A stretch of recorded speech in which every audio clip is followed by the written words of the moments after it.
Your gut says Miami is going to win, and you should take the over. Your gut also said your NFT selfies would only go up in value. They didn't. But your head is on SportsGrid and knows the QB is in concussion protocol. The backup has a 45 QBR against the zone coverage. The New York D has the most sacks in the league. So yeah, trust your head. It's smarter to be on SportsGrid. It's when he swung it easy at three-quarter golf swings, and he pretty much hit his number all the time. Dude, but when he hit something full, he hit it 20 yards over the greens at times. He's like, what are you doing? He's just smiley, happy, and a freakish athlete golf robot that's going to be right there winning majors for the next 10-plus years. It's amazing. Did you say he was smiling or smiley? Only on SportsGrid.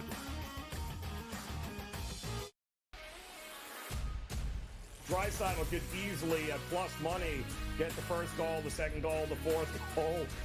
There's a few guys here. Maybe the prop betting market is not a bad way to look here. Clippers over the Mavericks. If I would have told you that score before the game, knowing that Kawhi Leonard wasn't playing, I would have really figured it would have been the other way around. But the NBA is just crazy. In-game live, all access. Only on SportsGrid. People that bashed him will be eating their words this year. Pretty heavily favored to be a first-round pick, minus 400 earlier this week. But that's not the surprise. If you're drafting J.J. McCarthy in the first half of the first round, you clearly believe not only is he a starter, he's going to be your starter for years to come. But a popular bet was under 3.5 wide receivers in the first round. The tape doesn't lie, baby. Only on SportsGrid.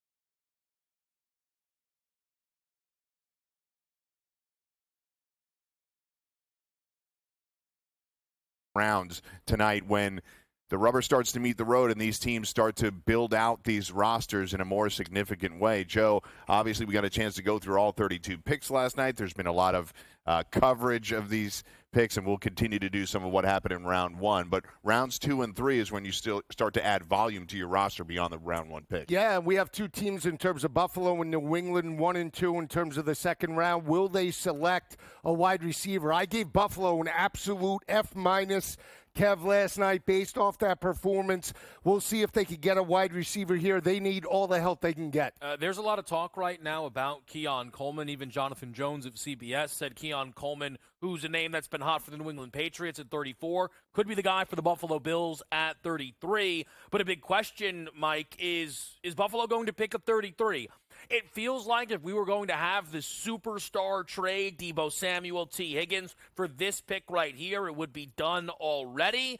But I guess sometimes teams like to prefer to wait until they're on that clock officially. Fair to say, Kevin, obviously shout out to Jonathan Jones. He did have Michael Penix to the Falcons in a mock draft a couple of weeks ago. The most shocking pick of the night last night's been off discussed. But one thing I would say about the Bills is that in moving back last night, Joe, they had 11 picks going into the draft. They acquired 2 more. They're sitting there with 13 picks. So while I agree with Kevin philosophically that you would think maybe something would have gotten done, they do have enough a stable of picks in order to be able to still pull something off. Yeah, it's the perception factor, though, Mike. I mean, when you allow Pat Mahomes and the Kansas City Chiefs to get Xavier Worthy, best wide receiver in terms of the speed perspective, 4.2, 140, an absolute burner, Tyreek Hill type of player, you can't allow that, especially when they knocked you out of the playoffs the past 3 years in regards to their knockouts. You can't allow that to happen. Not only that, Kev, but Baltimore picked right before the Buffalo Bills at number 27, 28. They could have taken a wide receiver and completely really upgraded their offense as well. So Buffalo, I thought, even though they have 4 fifth-round selections, to get that type of talent, a Tank Dell maybe in 3 or 4 is a huge ask, especially when we see the top 5 wide receivers off the board last night. Look, I think it's very interesting because trading with Kansas City specifically was going to feel like a nightmare. Giving the Chiefs the fastest player in NFL draft history was a nightmarish feeling. I do think there is some irony in the feeling of, oh, man, you traded with your rival, where it's like, is Buffalo really their rival? I mean, Buffalo's trying to beat Kansas City. So is Cincinnati. So is Baltimore. They're kind of the kings of this.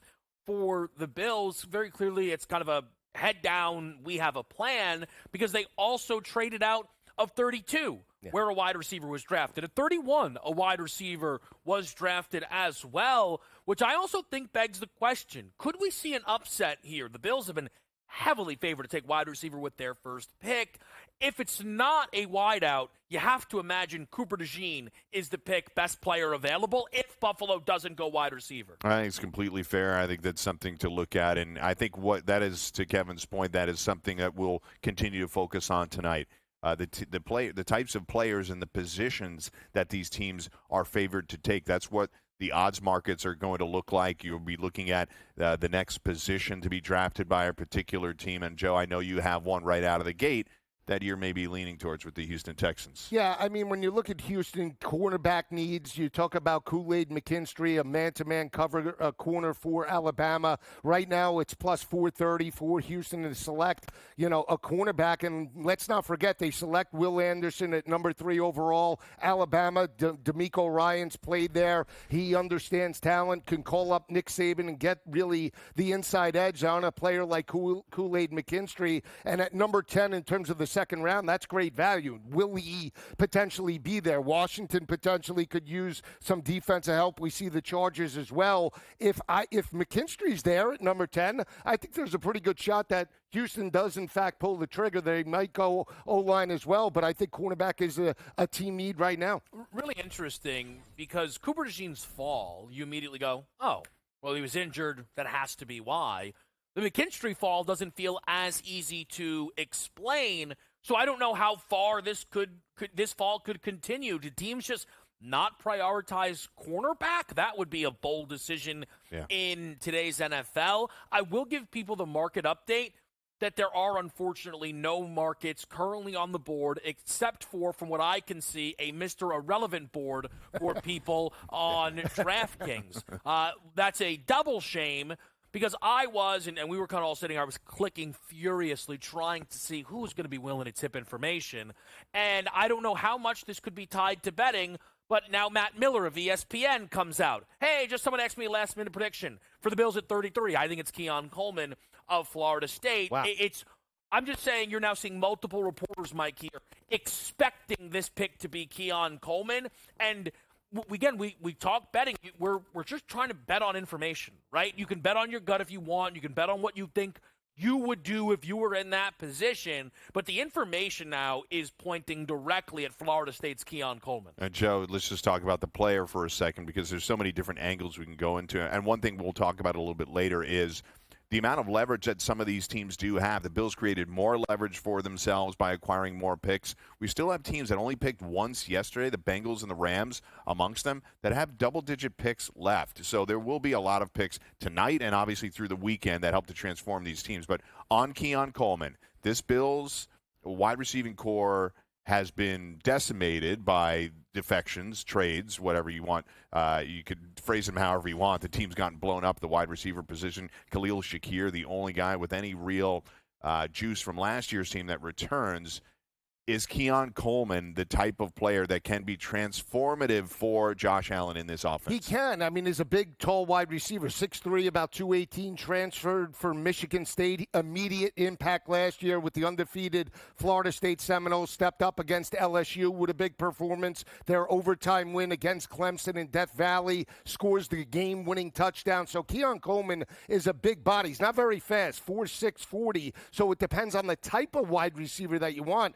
Troy Franklin, Kev, is also on the board. He's 6'3", about 217, but he burns. So for me, if we're looking for talent for Josh Allen, give me Troy Franklin. Maybe not as polished, but he's faster. That's what you want in terms of that Buffalo Bill offense. And I think, again, if this pick is Keon Coleman, right, I would say, if anything, if this pick is anyone other than A.D. Mitchell, I think you would be able to simply say, okay, Buffalo's thought process, we can trade back and get our guy, was bulletproof. Because the only wide receiver that was supposed to be selected in round 1 and was not was A.D. Mitchell. And it looks like Buffalo is going in different directions. So I think the best thing that I can use for kind of, if you've not been inside a war room, right, is when you're doing a fantasy football draft. And you might say, okay, look, I believe that this player is going to have a breakout season, but if the projections think he's a 6th-round pick, why are you picking him in the 2nd round? Right. The idea is you can wait. So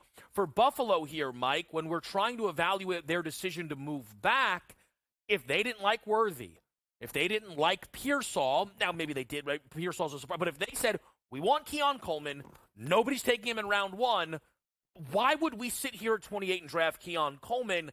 That is not flawed logic, is it? No, of course not. I think you're doing everything you can to extract value out of this draft, even if it's by 1 pick, which the Jets did last night. They just moved back 1 to get anything they could possibly get out of it and still get the player they wanted. The Jets moved back 1 spot. It helped the Vikings and it helped the Jets. So, Joe, I think that's part of this entire process is you're looking at the teams trying to extract as much value and get the players that they want. They may have guys graded right next to one another, so they're willing to wait. And I think with the Bills, and if it's Coleman, I think it's interesting that he is the player simply because it makes sense to me, Joe, in that he's much bigger than a lot of the guys they have on the roster like Curtis Samuel and Khalil Shakir. Much more with the draft right after this on SportsGrid.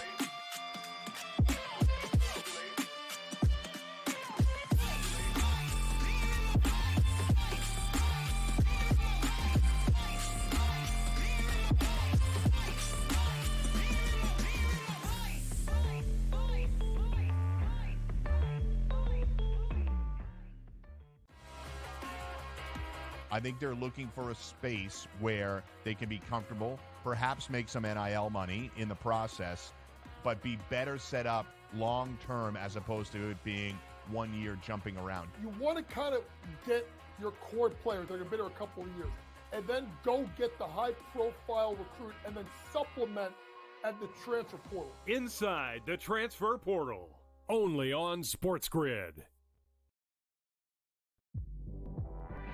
Quotes coming out about Embiid. Oh, he's a warrior. You'll never get him off the court. You're just telling me he's an injury. He's one slip and fall away from what's not seeing him anymore in this series. I would have sat him because there was only 1 day between the 2 games. It's 2 days between games 2 and games 3, and it's 2 days between games 3 and game 4. Betting above the rim, only on SportsGrid. It's smarter to be on SportsGrid, your 24/7 sports wagering network.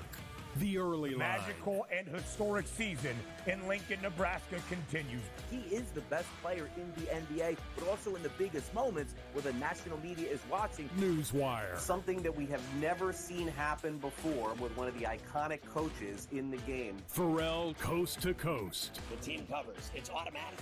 It's every time. Not sometimes. It's every time. Game time decisions. Luka is actually far more dangerous from 3 on the road this year than at home. This game here tonight, you may want to consider taking as many points as humanly possible. In-game live, prime time. We got not 1, but 2 coaches fired systems in place. Sports Rage This late sort night. of has letdown written all over it. It's going to be hard to match the emotion that they played with the other night. It's smarter to be on SportsGrid.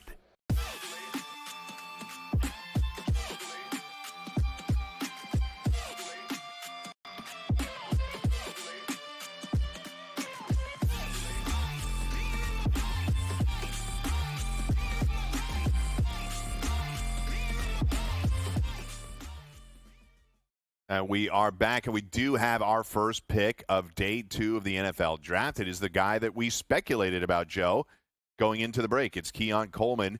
he ends up on the Bills, so they start to remake this receiving core. Curtis Samuel signed during the offseason. Obviously, Davis and Diggs leave, but Keon Coleman, the big target for Josh Allen. Now they have a big guy, a little bit of speed on the outside. What do you think? That's a little bit of speed, right? They need a lot of bit of speed to challenge teams like the Kansas City Chiefs and, more importantly, the Baltimore Ravens, right? So those are the teams that they're in competition with. Keon Coleman is a good wide receiver. Is he an elite guy at 4'6", Kev?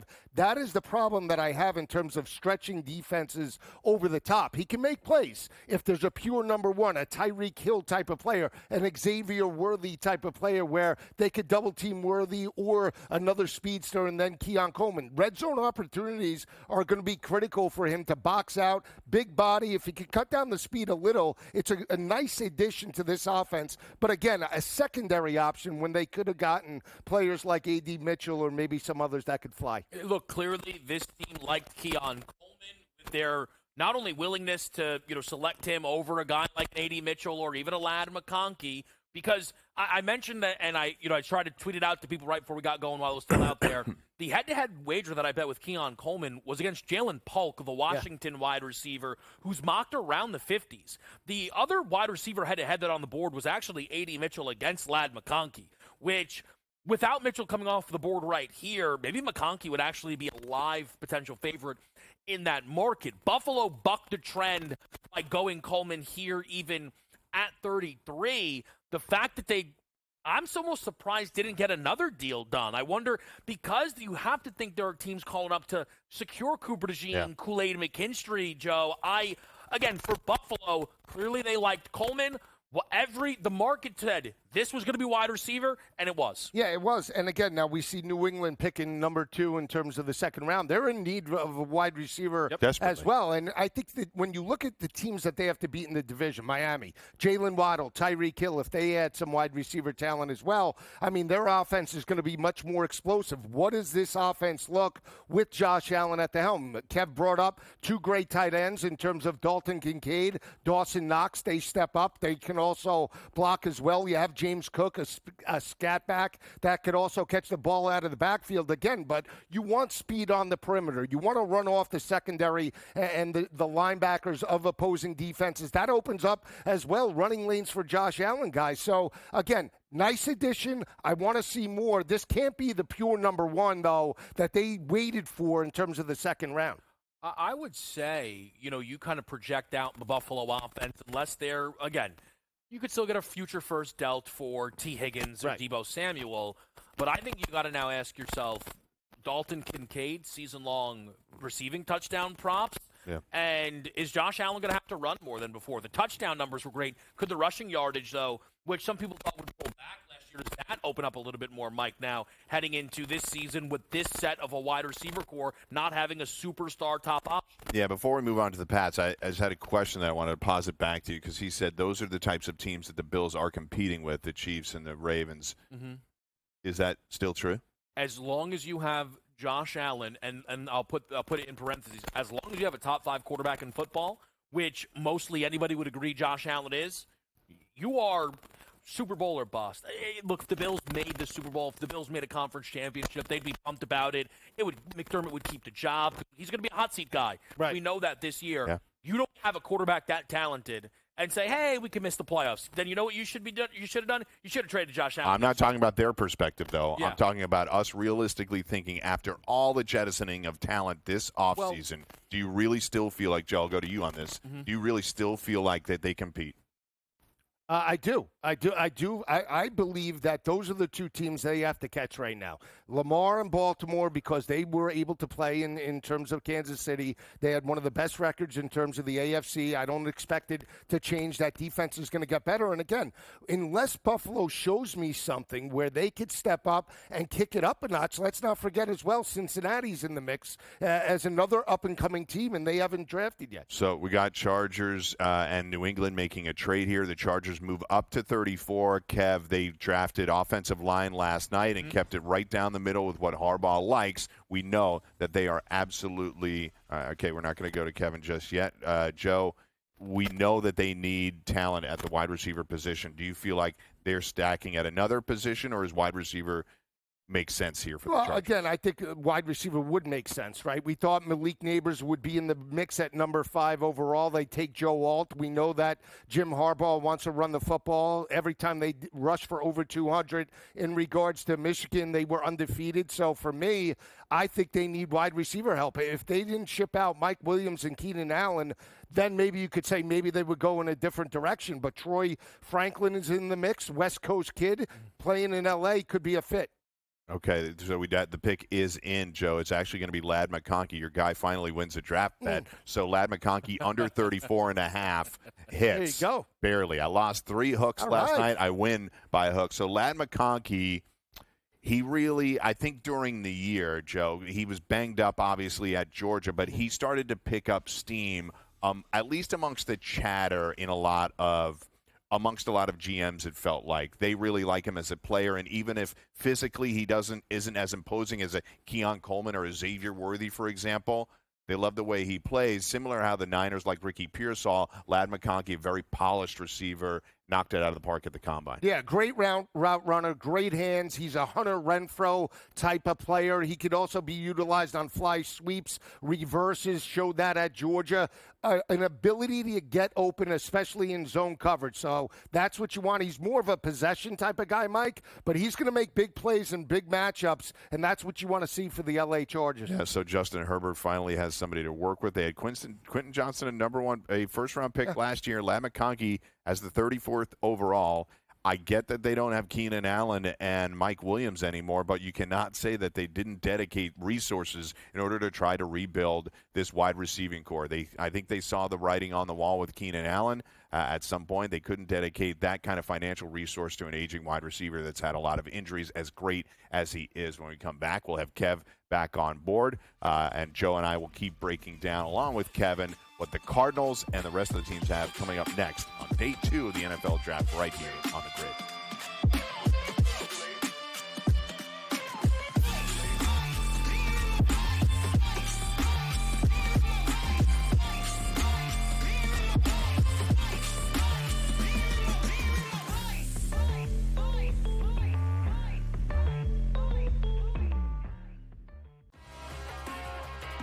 I think they're looking for a space where they can be comfortable, perhaps make some NIL money in the process, but be better set up long-term as opposed to it being 1 year jumping around. You want to kind of get your core players that have been there a couple of years, and then go get the high-profile recruit, and then supplement at the transfer portal. Inside the transfer portal, only on SportsGrid. Quotes coming out about Embiid. Oh, he's a warrior. You'll never get him off the court. You're just telling me he's an injury. He's one slip and fall away from what's not seeing him anymore in this series. I would have sat him because there was only 1 day between the 2 games. It's 2 days between games 2 and games 3, and it's 2 days between games 3 and game 4. Betting above the rim, only on SportsGrid. It's smarter to be on SportsGrid, your 24/7 sports wagering network.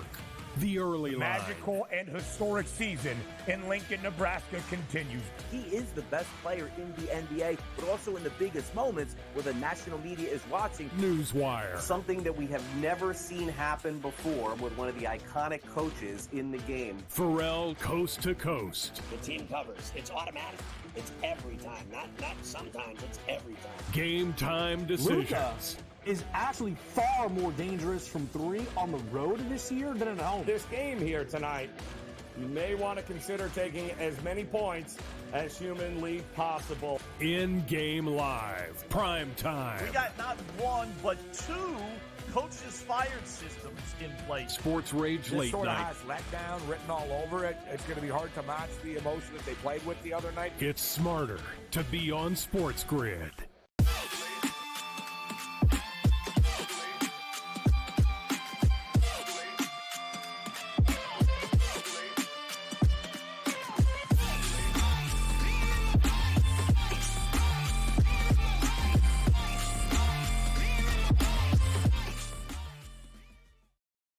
And we are off and running day 2 of the NFL Draft. Got a couple of picks off the board. Both receivers, Keon Coleman and Ladd McConkey, and we have a trade at 3. So our second trade already. Of all 3 picks that are about to be selected are a result of trades. The Bills traded down last night. Chargers trade up with the New England Patriots. And now the Falcons trade up with the Arizona Cardinals. Before we get to that and speculation on that pick, Kev, you had one more point to make on Coleman and McConkey. Yeah, so I just want to say the reason I placed the Coleman bet is you could tell a lot of people connected to the Patriots. Cameron Wolf of ESPN, Albert Breer of Sports Illustrated said expect Coleman at 34. So I think what happened is Coleman went 33. New England went, all right, well, never mind. Up comes Ladd McConkey, which, by the way, would cash plus money tickets for McConkey to go over 80. Mitchell, who's now a big faller. The Arizona Cardinals closed as favorites to take cornerback.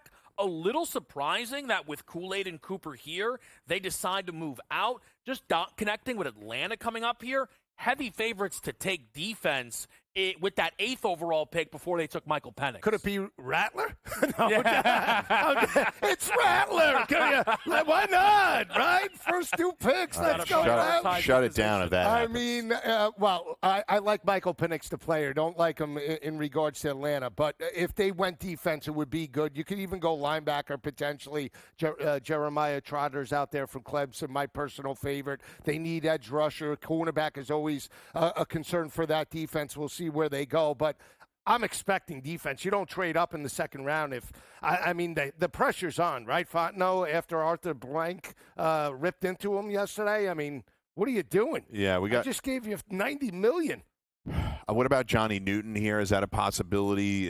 Getting help up front, but there has big body if it's a D tackle. We do have the pick in. It is defensive tackle Rook Ahoroho from Clemson. So not a name that we anticipated there, but a defensive tackle out of Clemson. Joe, your thoughts on the player? Big guy, obviously 6'4", 294. Yeah, 6'4", 294. Now, Clemson's defense was not that great over the past couple of seasons. Still pretty good in run support, but he's a guy that will force double teams. He's physical at the point of attack. They did, let's not forget, Atlanta, Grady Jarrett, not too long ago, right, was the same type of player. He bulked up. I think this could be more of a project for them, but again, other players like Newton were graded higher. We'll see how it fits their defense with Raheem Morris this year. You're going to start to see other defensive linemen and edge rushers like Braden Fisk. His name will probably be thrown around here early in the second round. What are they doing?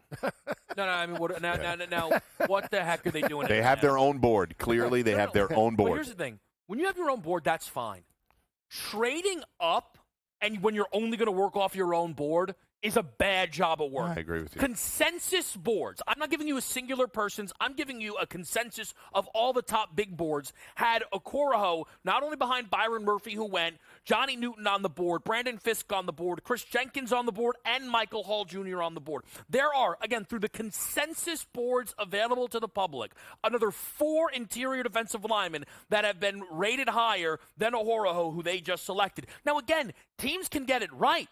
But Atlanta, after making the stunning move that they did in that opening 8th overall selection, not only doubled down with another stunning move here, they trade up to make that move. It's kind of now people are telling you you're wrong, and then you double down and say, no, I'm as right as I've ever been. Well, I said it before. I think they're a loser organization. Again, I know they had some success, but they failed last year with Arthur Smith, and they're failing right now in terms of the draft. Michael Penix might be a good quarterback 4 or 5 years down the road when he gets that opportunity. But again, this player right here, right now, is not one of the top 10 players, even in regards to the actual position. I mean, Mason Smith from LSU was graded higher. There's more transitional players that could be plug-and-play, immediate impact, and they went this route. Hopefully they have a plan because I just don't see it right now, guys. Yeah, so yet another defensive lineman off the board. So it's Byron Murphy was the first one last night, and then Ahoroho. So a shocker by any admission at this table, and we'll have to try to keep figuring out exactly what it is that the Falcons are doing. We have the Commanders on the clock Kev, thoughts on the next move for the Commanders? They obviously had Daniels last night. It's a totally new regime. Yep. It's a little bit of a blank slate team. Yeah, so just to let people know before we hit break here, this team last night was plus 250 at the open to take offensive line here. That number closed at a minus 160 price, but they're on the clock again at 40. Could go BPA, could go offensive line when they're back on the board at 40, Mike. Yeah, so obviously we had a lot of offensive linemen off the board last night. Starts to get a little thinner in day 2, but we'll come back and analyze what they should do next right here on the grid.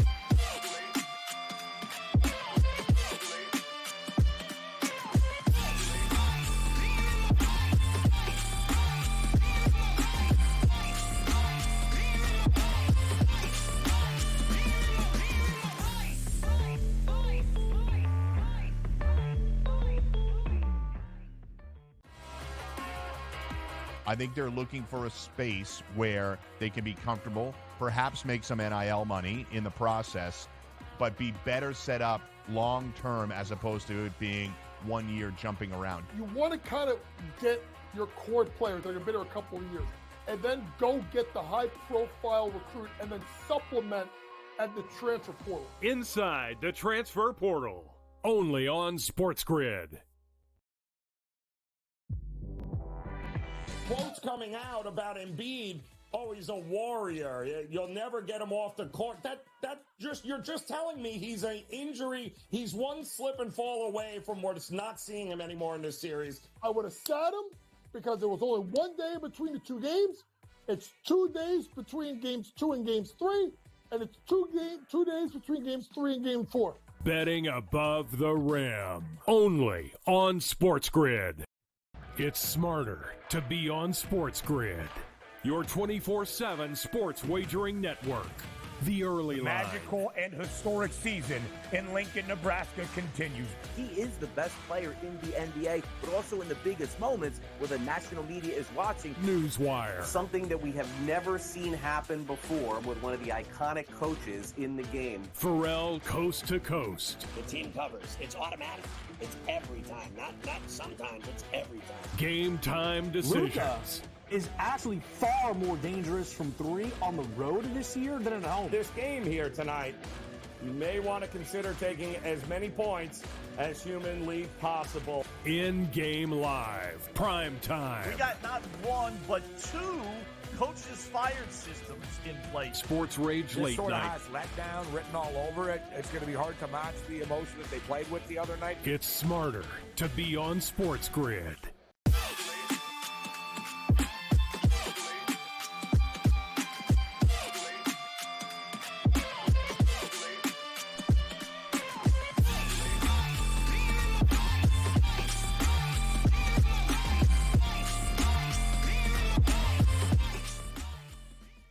We are back on the grid, and we have yet another pick off the board. Probably one that the Commanders, Joe, are surprised got to them. Johnny Newton is the pick. So Rook Ahoroho goes to the Falcons, and then right behind him we have yet another defensive lineman in Johnny Newton at pick number 36. Yeah, one of the best defensive tackles in regards to the Big Ten. Run stuffer, 6'2", around 305, 310 pounds. Can probably add another 10 to 15 pounds of muscle at the next level. He's going to force double teams, Kev. When you force double teams in terms of the defensive tackle position, those linebackers could fill running lanes, stuff the run, and this is a huge addition for Washington. They could not stop the run at the second half of the season. It's amazing with Ron Rivera at the helm in terms of defensive-minded coaches. Their defense was absolutely atrocious in run support. Jalen Polk. So that Newton's a huge addition for that. So just quickly with the Commanders, a team that closed at minus 160 to draft offensive line at pick 36. It's ultimately an upset, and it's a sizable one, Mike, because they go defensive line at around, I believe, plus 900 ultimately. Yeah. Why does that happen? Because we're going to talk Commanders in a moment at 40. And that's why I thought that was such a tricky market. I ultimately didn't play it. I was thinking about betting corner, the Gene Kool-Aid. Ultimately, the Commanders went and took Johnny Newton. I wonder if we will get a viral clip a la of when the Vikings laughed at the Eagles for drafting Rager in front of Justin Jefferson. Yeah. Again, the Falcons flying up in front of Washington to take a defensive lineman, but not the projected and odds-on favorite to be a first-round pick in Johnny Newton taking Clemson's Ohoroho. That is, a stunning move, and Washington clearly just going BPA with pick 36. Yeah, I think it screams of a team that didn't expect that player to get there. They were probably going to sit there, take their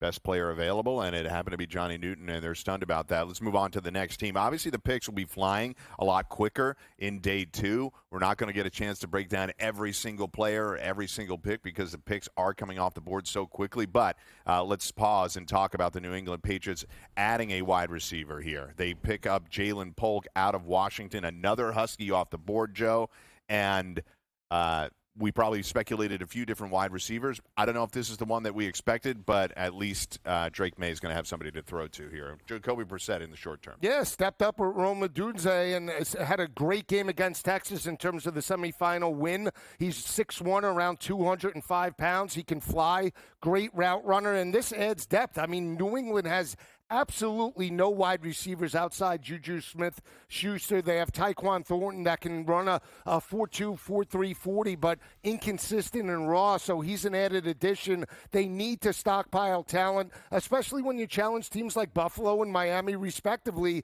The rebuild is major for Gerard Mayo, so it's a nice addition. I would have went Troy Franklin, though, or even maybe McMillan.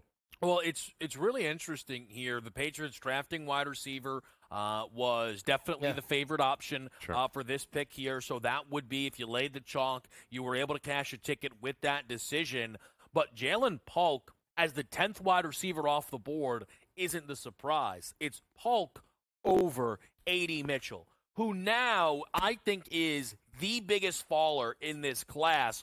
I know Cooper DeJean and Kool-Aid McKinstry were considered bigger locks round 1. The position fell.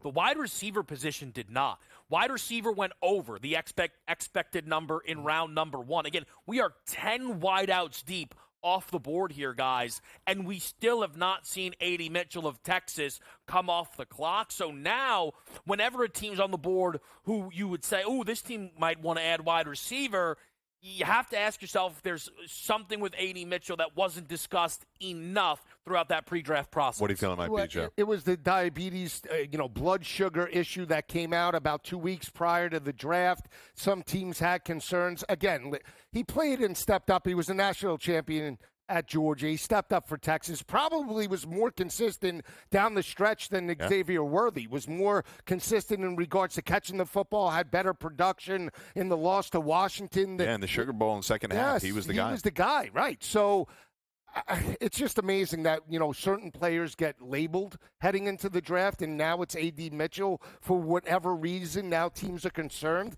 But you look at the board, Tennessee's in need of a wide receiver, right? When you look at the wide receivers on their roster right now, a little bit inconsistent. He could be a good fit for Will Levis. So if A.D. Mitchell doesn't go here, maybe Carolina too, even though they selected in the first round a wide receiver with Leggett. Yeah. So, the one thing I would say about it, I understand health concerns of all different kinds, whether it's a chronic condition like diabetes or any number of injuries that players are dealing with, including Cooper DeJean, who's dealing with a foot injury as well. But Mark Andrews has a similar diagnosis. He's obviously been an all-pro level tight end. So it may be something more than that. It seems a little short-sighted for something that's very manageable, especially when you have the level of medical care that you have as an NFL player. It seems a little shocking that that's it. But to Kevin's point, 10 wide receivers in, I'm surprised that A.D. Mitchell's name hasn't been called. And that broke like 2 weeks ago as well. That report broke 2 weeks ago after the Combine. Never a concern before that. Well, and I wonder if that's part of it where teams were unaware. I don't know. Teams were unaware, heard about it, went, you know what, we don't know enough. And there's talent here, right? Because the thing is, we're not saying that. No one even at this desk, I feel, is banging the table, oh, what a miss here by New England, not taking Mitchell over Polk. It's just the expectations where A.D. Mitchell would be one of the first 10 wide receivers drafted. I'll tell you, though, for Jalen Polk, I mean, you want to talk about opportunity, right? I mean, we look at this wide receiver class. Jalen Polk of Washington would probably have as good of, if not more, of an over-under for receiving yards and receiving touchdowns in year one with his counterpart who went top 10 in Rome Odunze. Yeah. Because Rome is looking as wide receiver 3 likely in Chicago. Polk steps in. I mean, could this guy lead New England in targets year number one? It can. I mean, there's nobody that could fly outside of Thornton. Yeah. Who's Drake May going to throw to? And so here's their depth chart right now. They signed KJ Osborne, who was number 3 in Minnesota. Kendrick Bourne, who's a journeyman, and they doubled down on Kendrick Bourne, signed him to an extension. Demario Douglas, who saw a bunch of targets last year, and then Jalen Reagor, your guy, Tyquan Thornton, a failed second pick for them, and Juju Smith-Schuster. So virtually no speed outside of Polk. Yeah, and Thornton a little, but he was inconsistent. He had like 3 catches. Right. Again, it's a nice addition, but they need polished wide receivers. They are, from a skill perspective, the worst talent in the AFC East by far. They're in a major rebuild. That's why their total is only 4.5. If you want to get the most out of Drake May, put polished wide receivers around them, pure number ones, and then let's see his trajectory. It's almost like the same situation that Mac Jones and even Justin Fields were in with Chicago. When you have limited weapons, you can only see what they could do to a certain capability. That's why it's intriguing right now. Kev, 11 picks coming into the draft for the Patriots. They obviously get May. They move back a little bit here, and they pick up Polk. What I would say is that I kind of appreciate, while we laud teams like the Vikings for being aggressive and moving up in the draft, I have to give New England some credit here for being patient, acquiring a stockpiling. We all know that the cupboard is effectively bare. Mm-hmm. So I have to give them credit for being patient here. Yeah, just before we get to the Titans pick, I'll just say, as we talk about this, I do not want to see Drake May starting week 1 for this football team. I don't think they should be putting him in that situation, Mike. Yeah, so we got the Titans pick is in right now. It's Devondre Sweat. So there we go, another defender, Kev. Yeah, so the Tennessee Titans here, I thought wide receiver could be an option because when we look at what they were expected to do at the 7th overall selection, offensive line was heavily discussed. We know that. But there was some consideration that they could take a wide receiver if that is what fell to them. Instead, they go Devondre Sweat of Texas. But all of a sudden now, we talk fallers. Again, just through the consensus rankings, Braden Fisk was someone that people thought could sneak into round 1. We're now seeing some defensive linemen fly off this board before his name is called. Yeah, it is. He's a massive run stuffer, though. 6'5", around 336 pounds. Yeah, Sugar Bowl having players fly off the board in the early parts of this 2024 NFL draft. We're back after this.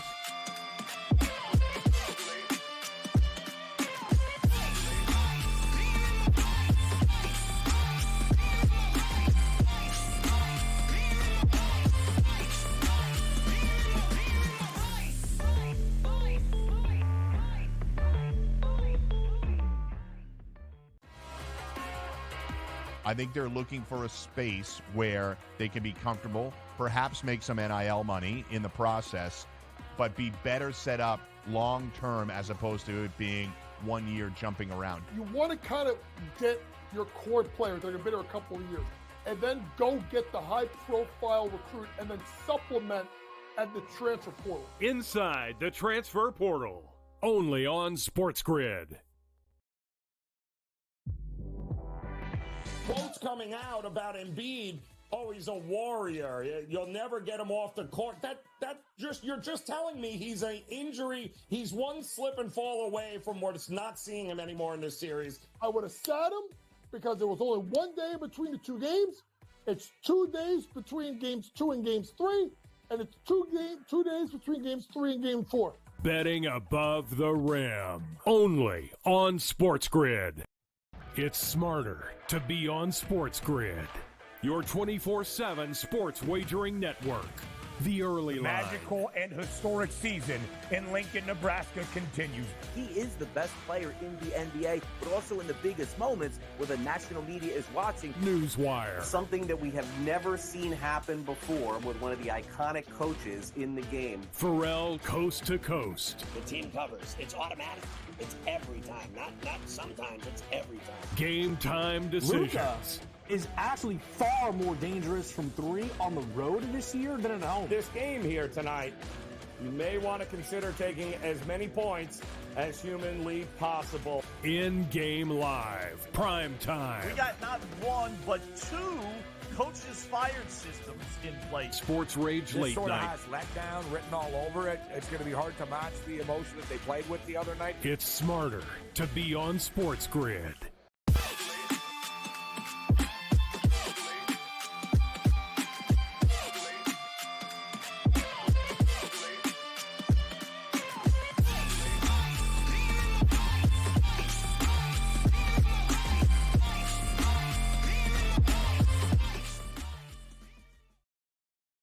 Back, the 2024 NFL Draft Special on SportsGrid continues. Picks are flying furiously, and the trades that we rooted for so hard last night, Kev, are happening, unfortunately, one night too late. We like the over on 6.5 trades in the first round. We might get to 6.5 trades, over 6.5 trades, before we even get to 10 picks here. So yet another trade. The Rams moving up to take Carolina's pick. We'll see what they end up with. But we cut off a little bit on T'Vondre Sweat there to the Titans. That's another team, Joe, where the cupboard's pretty bare. They're going to have to systematically just build up their talent level. And defense always helps. You want to build up the team in terms of the offense and defensive lines. You're talking about a player 6'5", goes around 336, 360, depending upon when you get him and when he eats his meals in regards to, are we talking September? Are we talking February or March? But you talk about defense in terms of Texas. We talk about Mitchell and we talk about Sweat, two of the best players on that front seven. They held opposing offenses to only 82 rushing yards per game, 2.9 yards per carry. They were much more physical in the trenches, and Sweat was a main reason why. Again, when you have a big body like that, takes not just one offensive lineman, but potentially two to double team him, and that's what the Titans want to do now. New offense and defensive philosophy. Again, this is a plug-and-play type of player. I expect him to start immediately, guys. So really interesting with the Rams coming up here on the clock, and I will caution people, because I don't want it to become irritating. Any team that trades up, until they're gone, we're going to go Cooper Jean, Kool-Aid McKinstry, A.D. Mitchell. Yeah. And it's not going to be any of those three guys. So right, it's Mike? Braden Fisk, Kev and I just had discussed him before the break. Braden Fisk, who absolutely annihilated the combine, defensive player, defensive lineman out of Florida State, can be seen as an edge rusher or maybe even somebody that can sort of hold the edge, play a little bit of interior defensive line. Joe, he's a huge guy. He obviously tested really well. The main reason, in my estimation, that he did fall to the second round is that he's an older player. He's going to turn 25 at the end of this regular season. So I think it prevented people from making him a first-round pick. Again, we talk about this with the quarterback. The age of 25 is not 29, and I keep going back to Chris Wenke years ago where he came out and played baseball. We're talking about if he's in the league 10 years, that's enough in terms of a second-round talent. If you could get 10 years out of Fisk, that's good enough. Love what the Rams are doing. 6'4", around 300. He's very agile, very active. They have Jared Verse now, his teammate. They're building a culture there. And let's not forget as well, what do they have to do? They have to shut down Christian McCaffrey, Deebo Samuel, Brandon Ayuk, get pressure on Brock Purdy. You do it up the middle. You do it on the edge. Love the pick by Sean McVay. I got to be honest. I think they killed it in terms of their first two picks. Give them an A with Fisk and Jared Verse, guys. And Kev, they obviously lose Aaron Donald, but now they're throwing resources at that gaping hole, and two of the players that we really liked, and obviously teammates. Yeah, which is a great connection there. I think it's fascinating that we have 7 picks and only 2 positions have been selected. Yeah.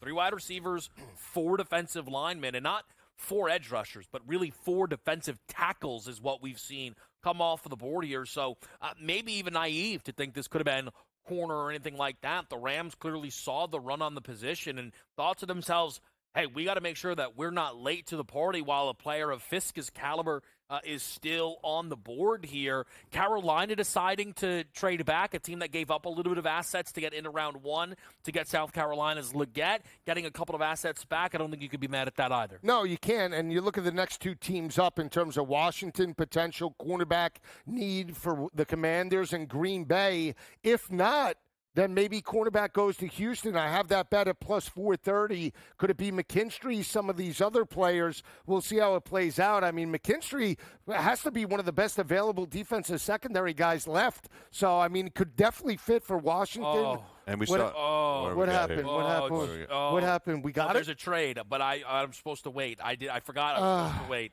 all right. The Philadelphia Go. Eagles are on the clock now. Now listen. boy. Now the Philadelphia Eagles, I know there are some corners on the roster. If this team leaves this draft with CB1 and CB2 maybe, but some people thought that Quinyon Mitchell and potentially Kool-Aid McKinstry, this team was mocked Cooper DeJean throughout this process here. Now again, I'm getting a little bit overexcited, admittedly, because go Birds. Thank you, Mike. Yeah. But the fact that this team is trading up, both Cooper DeJean and in some spots Kool-Aid McKinstry were talked about as an option at 22. The question is, did the Eagles fill that need, or do they double down on a position that has been the biggest thing that cost them a Super Bowl, and then, of course, last year, the way the defense fell apart? All right, well, I'll announce it for you, Kev. Cooper DeJean is the pick great. for the Great. Philadelphia Eagles. Defensive back out of Iowa, 6'1", 203. Lots of versatility here, Joe, for this player. He's probably one of the more surprising guys based on the pre-draft process and the way people discussed him to fall into round 2 for me. But clearly he was dealing with an injury during this process as well. Yeah, I love the pick. I love he's an all Big Ten player, and not only that, can be utilized in terms of the punt returns and kickoff returns. We saw that that's going to be a part of his game with the new kickoff rules in 2024. But you're talking about a versatile talent. You want to talk hops? This kid can play basketball. He can get up above the rim. So he's going to be a versatile player, can lock down in terms of man-to-man coverage, very good tackler in space, always around the football in terms of a ball hawk. Great addition with Mitchell in terms of that secondary. A huge upgrade after you lose Darius Slay. They were nicknaming him Toast last year, Darius Slay. But Kev, let's be honest, though. Yep. Aren't they really, isn't Howie Roseman really sort of out-thinking himself here? Yeah, Why? Why is he out absolutely there? not. Okay. So, look, Cooper DeJean, and you guys can see there, was a heavy favorite to be selected over Kool-Aid McKinstry. Here is kind of the funny bit of this all. And I'm not my Eagles fandom is of course out in front in this moment, right? Yeah. But nobody is about to tell you anything other than the Eagles had a dominant draft. The Philadelphia Eagles sat at 22 and took the first corner off the board and then made a day 2 move to come up and take Cooper DeJean, who people thought they might need to trade up in day number 1 to draft. A secondary that is a weakness. If these two kids hit, Mike, could become a strength. Boy, did they need a move like this, A++. Yeah, absolutely. Great long-term outlook for them as well on both players. We'll be back with more after this on The Grid.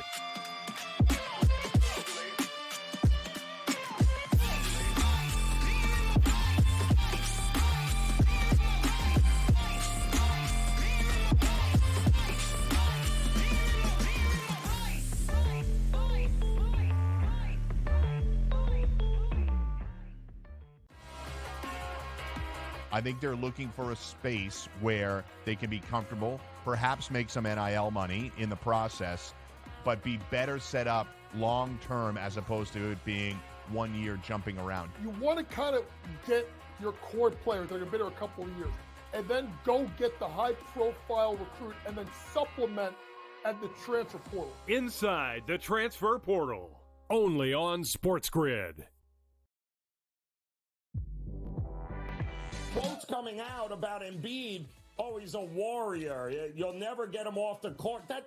You're just telling me he's an injury. He's one slip and fall away from not seeing him anymore in this series. I would have sat him because there was only 1 day between the 2 games. It's 2 days between games 2 and games 3, and it's 2 days between games 3 and game 4. Betting above the rim, only on SportsGrid. It's smarter to be on SportsGrid, your 24/7 sports wagering network. The early line. Magical and historic season in Lincoln, Nebraska continues. He is the best player in the NBA, but also in the biggest moments where the national media is watching. Newswire. Something that we have never seen happen before with one of the iconic coaches in the game. Pharrell, coast to coast. The team covers. It's automatic. It's every time. Not sometimes. It's every time. Game time decisions. Luka is actually far more dangerous from 3 on the road this year than at home. This game here tonight you may want to consider taking as many points as humanly possible. In-game live, prime time. We got not one, but two coaches fired systems in place. Sports Rage This Late sort of Night. has letdown written all over it. It's going to be hard to match the emotion that they played with the other night. It's smarter to be on SportsGrid.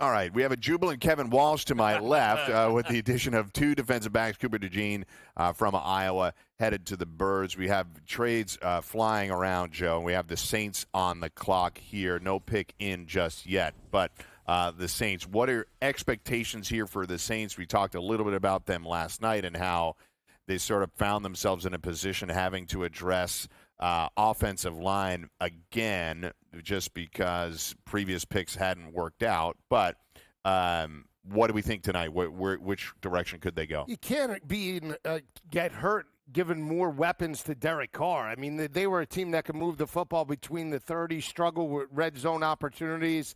They struggled to run the football consistently. That's why they got offensive line help. But when you have burners on like Troy Franklin on the board, that's a good option right now. Again, they need all the help they can get from an offensive perspective. So I'm curious who they select, guys. I believe we got the pick is in, and it is Kool-Aid McKinstry. So those defensive backs, those corners go back-to-back. I think, Joe, that's a tough one for Joe right there. Obviously, this is a betting show. We got some bets flying around. We'll keep exposing the markets to you as best we can. But as we get a little bit later into this draft, it get a little bit thinner. But here we got Kool-Aid McKinstry. He goes 41 overall, Joe. Yeah, Terrion Arnold and Kool-Aid McKinstry, lockdown corners.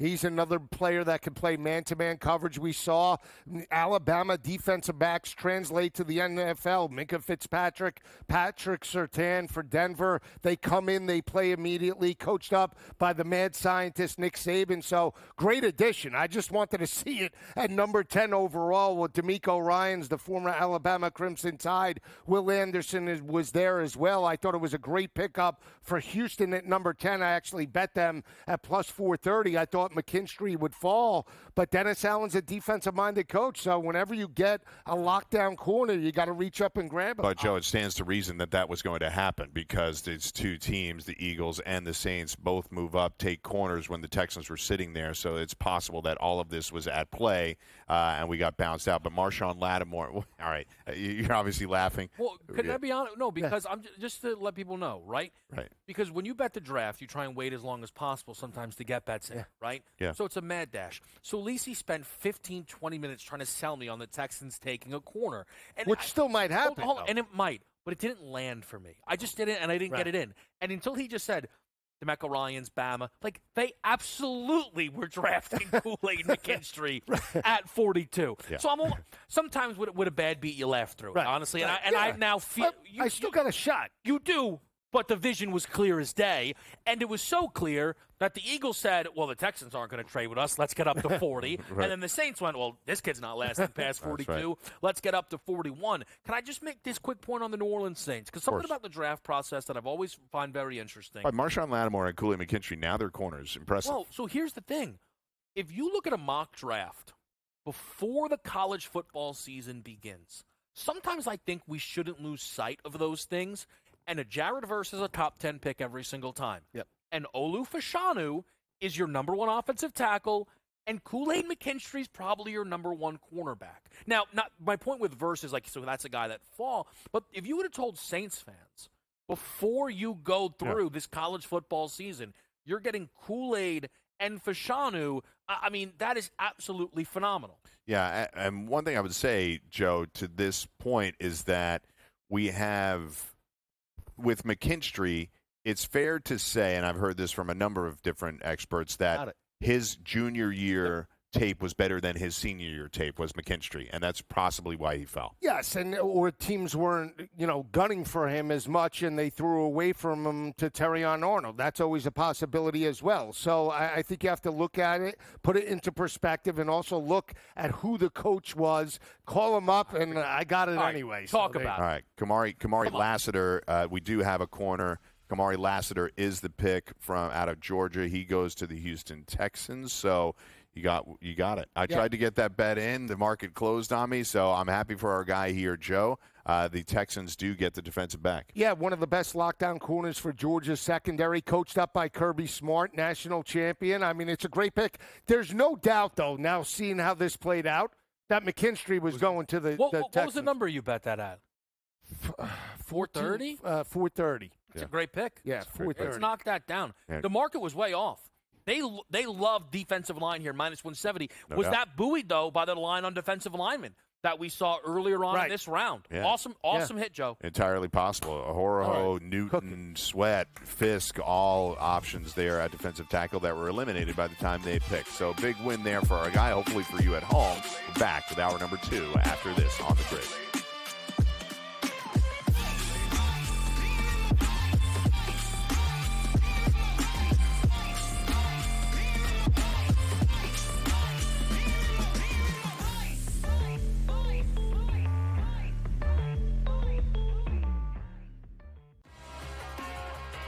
I think they're looking for a space where they can be comfortable, perhaps make some NIL money in the process, but be better set up long term as opposed to it being 1 year jumping around. You want to kind of get your core players that have been there a couple of years, and then go get the high-profile recruit, and then supplement at the transfer portal. Inside the transfer portal, only on SportsGrid. Quotes coming out about Embiid. Oh, he's a warrior. You'll never get him off the court. You're just telling me he's an injury. He's one slip and fall away from not seeing him anymore in this series. I would have sat him because there was only 1 day between the two games. It's 2 days between games 2 and games 3, and it's 2 days between games 3 and game 4. Betting above the rim, only on SportsGrid. It's smarter to be on SportsGrid, your 24/7 sports wagering network. The early line. Magical and historic season in Lincoln, Nebraska continues. He is the best player in the NBA, but also in the biggest moments where the national media is watching. Newswire. Something that we have never seen happen before with one of the iconic coaches in the game. Pharrell coast to coast. The team covers. It's automatic. It's every time. Not sometimes. It's every time. Game time decisions. Luka is actually far more dangerous from 3 on the road this year than at home. This game here tonight, you may want to consider taking as many points as humanly possible. In-game live, prime time. We got not 1, but 2 coaches fired systems in place. Sports Rage This late sort of night. has letdown written all over it. It's going to be hard to match the emotion that they played with the other night. It's smarter to be on SportsGrid.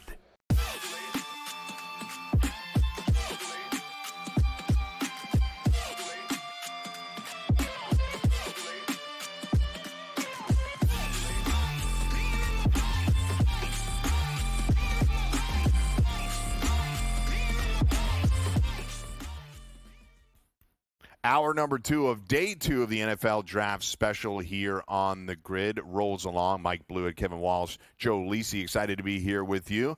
We hit a couple bets in hour number 1. Excited to be here with you for hour number 2. The market's starting to shrink. Not much available right now, but the players flying off the board. And, Joe, what we've seen right now is an absolute run on defensive backs. Cooper DeJean, Kool-Aid McKinstry, Kamari Lassiter, and now Max Melton out of Rutgers goes to the Arizona Cardinals. Yeah, nice body, 5'11", about 190 pounds. Very good in terms of the bench press. Ran a 4.39 played 40 games for Rutgers. Very good player, active, always around the football. Could be a nickel back as well. So nice addition for Jonathan Gannon and the Arizona Cardinals. Not an elite corner, But when corners are going off the board and you could get nickel help, it's a nice addition. So go ahead, Kev. Sorry, but Mike, what's interesting is one of the few markets that we had heading into day 2 was the position of the Cardinals' first pick or their second pick is kind of how it was labeled, or third pick, actually, excuse me. Yeah. But cornerback was the favorite,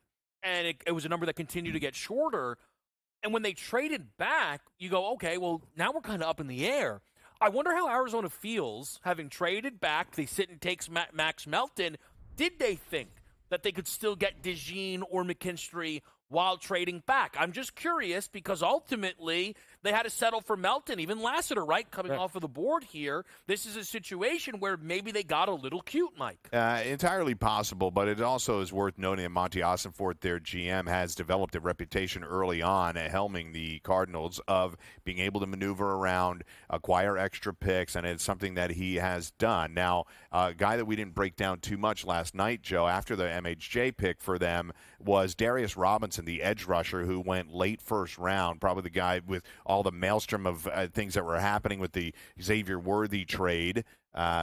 Darius Robinson now addressing their 3 major issues that they needed on this team were wide receiver with Marvin Harrison Jr., an edge rusher with Darius Robinson, and now a defensive back with Max Melton. Yeah, I think they did good. I really think that they have an A heading into day 3 and day 2 right now. I like what they have added in regards to that. And again, Melton is a player from a defensive perspective Gannon can utilize to his strengths, right? We talk about when you have a corner that runs a 4.3 940, that's something, and that's an asset that you can lock down a number 1 on any team. And you have that big playability, which allows you then to dial up blitz packages and get pressure on opposing quarterbacks. They have to compete with Matt Stafford. They have to compete with a very good offensive line in regards to San Francisco and Brock Purdy. You need to pressure those type of quarterbacks to get and win ball games. So I like what they've done right now. I give it an A. I think Harrison is a huge home run for that offense, and now they've added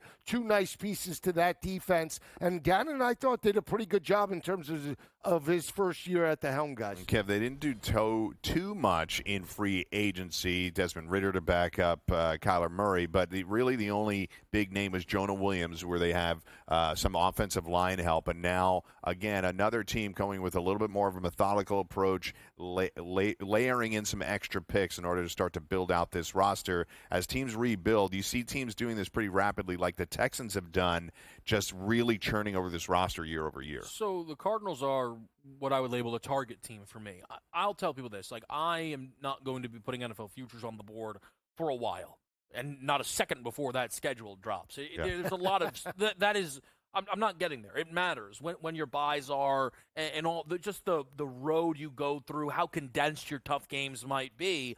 But a Cardinals win total right now sitting at 6.5 for me, with Kyler Murray starting the full season, Mike. On that basis alone, a team that won 4 games last year looks a bit light. Yeah, so I got the chance to watch. We got another pick in. I'll go back to the Cardinals in a moment, but we have the pick is in. That's Jackson Powers Johnson. He's going to go to the Raiders here. So the Raiders, Joe, starting to build out a little bit more talent too. You know, we've unfortunately, it's part of the draft, right? You pick at the holes that these teams have. The Raiders have a bunch, but getting a guy at this size who was rumored at points to potentially be a first-round pick, maybe be that 10th offensive lineman off the board. He falls close to halfway through the first round, or at least a third of the way through that first round, but they get a 6'3", 328-pound tackle possibility. Yeah, and the ability to bulk up to potentially 340 in terms of that frame. He's not that muscular. He's athletic and get out in terms of the edge, and they want to run the football as well. I thought Pierce and that staff did a fantastic job. He protected Bo Nix. They ran the football very effectively in regards to good competition in the Pac-12, averaged well over 4.8 yards per carry. He was a main reason why, and he can maybe play multiple positions to add depth to that offensive line for the Raiders. They wore down at the end of the regular season, couldn't run the football with Jacobs, put them into predictable third down. So it's a nice addition right now for the Raiders, and it looks, maybe I'm wrong, but maybe Minshew leads this team this year. I mean, we talked about quarterback. I mean, where are they going to select a quarterback? 3rd, 4th, or 5th round? Still not a franchise guy.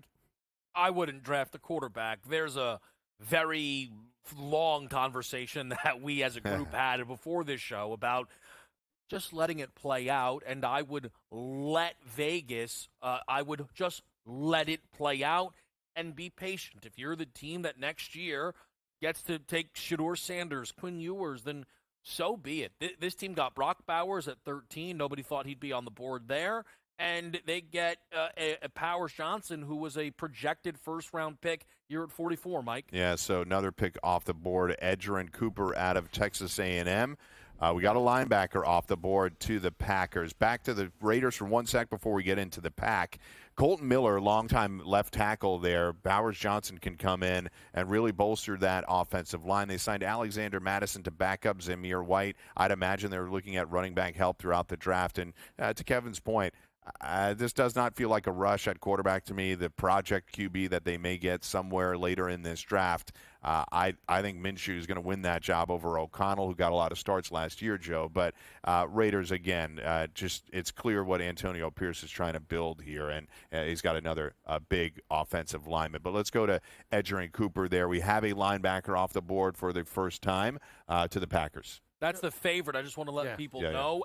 But not consensus, actually. Yeah. Between your two primary books, we saw Coulson at one spot, a minus money favorite, and then at another book, Edgerrin Cooper, minus money favorite. I trusted the Cooper price, the consensus pre-draft ranking best linebacker, and at plus 140, put that one on the board. Again, the odds you're seeing there with Coulson as the favorite were true, but not book to book, which was really interesting heading into day two. Clearly the market didn't kind of shape up for everybody there. Green Bay at 45 gets that linebacker, Joe. Yeah, and they need him because they need to shut down the run. That was the one thing they couldn't do against San Francisco. Cooper, best player on the Texas A&M defense, 6'2", around 230, sub 4'5" guy, can run sideline to sideline, 17 tackles for loss, one of the best players in the SEC. And not only that, let's not forget, very good Texas A&M last year in run support, holding opposing offenses for much of the regular season under 3.5 yards per carry, guys. Yeah, so we got another trade. Panthers are going to trade into this position behind the Packers. You have to wonder if they're concerned about another position going off the board. You guys mentioned Coulson, Peyton Wilson's name thrown out there a lot, seen as a very productive, smart player, but dealing with an extensive injury history there as well. Sorry, and we're just trying to keep pace here, but are the Panthers drafting Edgerrin Cooper, or did the Packers trade back? Did the Packers take him? I think the Packers have Edgerrin Cooper. Yeah, Packers have Edgerrin Cooper, and the Panthers traded up behind the Packers. Copy. Okay, just wanna fair point. See where we're at. All right, fair point. Fantastic. We got Panthers and Giants and Jags are the next three picks, at least for now. As you can see, all those trades that we rooted for in day one happening at a rapid pace in day two. Joe, I think you're spot on with where the Packers are at. They obviously signed Josh Jacobs at the running back position. Very inactive generally in free agency, but Jacobs and Xavier McKinney were the two splash signings that they had. Yeah, definitely. And yep, definitely. All right. Well, we'll come back. I'll let Joe comment when we come back after this break. Mike Blewitt, Joe Lisi, Kevin Walsh here on the Draft Special on the Grid.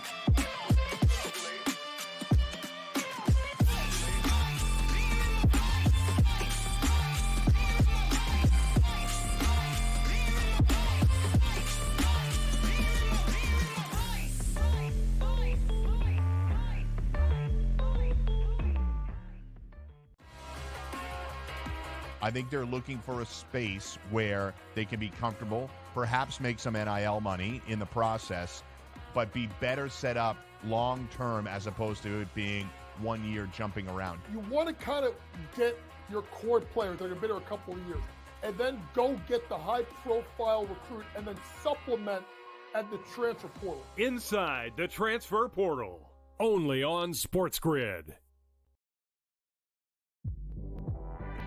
Quotes coming out about Embiid. Oh, he's a warrior. You'll never get him off the court.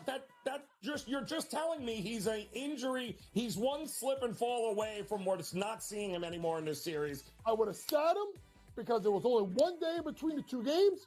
It's 2 days between games 2 and games 3, and it's 2 days between games 3 and game 4. Betting above the rim, only on SportsGrid. It's smarter to be on SportsGrid, your 24/7 sports wagering network. The early line. Magical and historic season in Lincoln, Nebraska continues. He is the best player in the NBA, but also in the biggest moments where the national media is watching. Newswire. Something that we have never seen happen before with one of the iconic coaches in the game. Pharrell, coast to coast. The team covers. It's automatic. It's every time. Not sometimes. It's every time. Game time decisions. Luka is actually far more dangerous from three on the road this year than at home. This game here tonight, you may want to consider taking as many points as humanly possible. In-game live. Prime time. We got not one, but two coaches fired systems in place. Sports Rage Late Sort of Night. has letdown written all over it. It's going to be hard to match the emotion that they played with the other night. It's smarter to be on SportsGrid.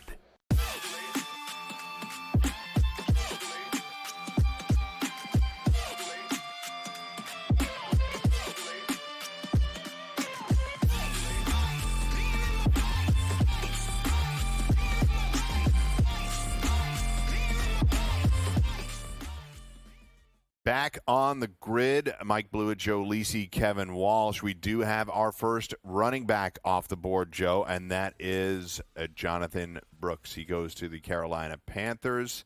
The Texas running back, obviously very productive. There was some debate as to who the first running back would be off the board. I know you were rooting hard for a guy out of Wisconsin, Braylon Allen, but Jonathan Brooks is the pick. He was one of the guys that was expected to be at the top of this list. What are your thoughts? I think it's a reach. I mean, Jonathan Brooks is a good football player, but he's not any different than Miles Sanders that they had there last year or any of the other running backs, Chuba Hubbard as well. I mean, he's not an elite guy. I mean, I think it's a very down year as it relates to the running backs. I think there is only one running back worth a first-round talent. I do believe that's Braylon Allen. Don't be shocked if he goes to the New York Giants, 6'1", 240, bench presses 225, 26 times. He can do it in the weight room, can, get those yards after contact. How much of Jonathan Brooks is a product, Kev, of Steve Sarkisian and that offense with Quinn Ewers coming off an ACL injury as well?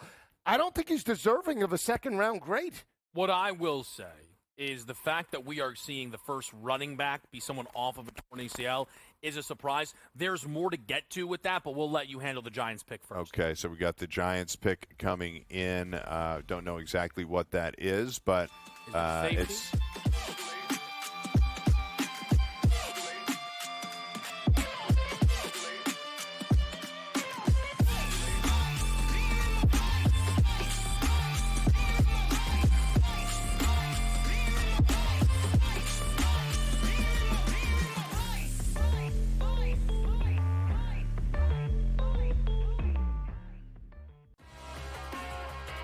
I think they're looking for a space where they can be comfortable, perhaps make some NIL money in the process, but be better set up long-term as opposed to it being 1 year jumping around. You want to kind of get your core players that have been here a couple of years, and then go get the high-profile recruit, and then supplement at the transfer portal. Inside the transfer.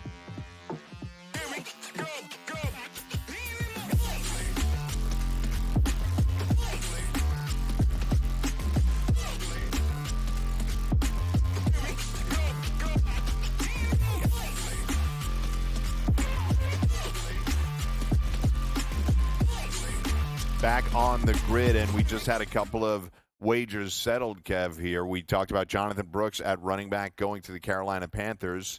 The Giants take another position off the board. That is Newton out of Minnesota. Yeah, so look, with Tyler Newman going, he closed as a minus money favorite to be the first safety drafted.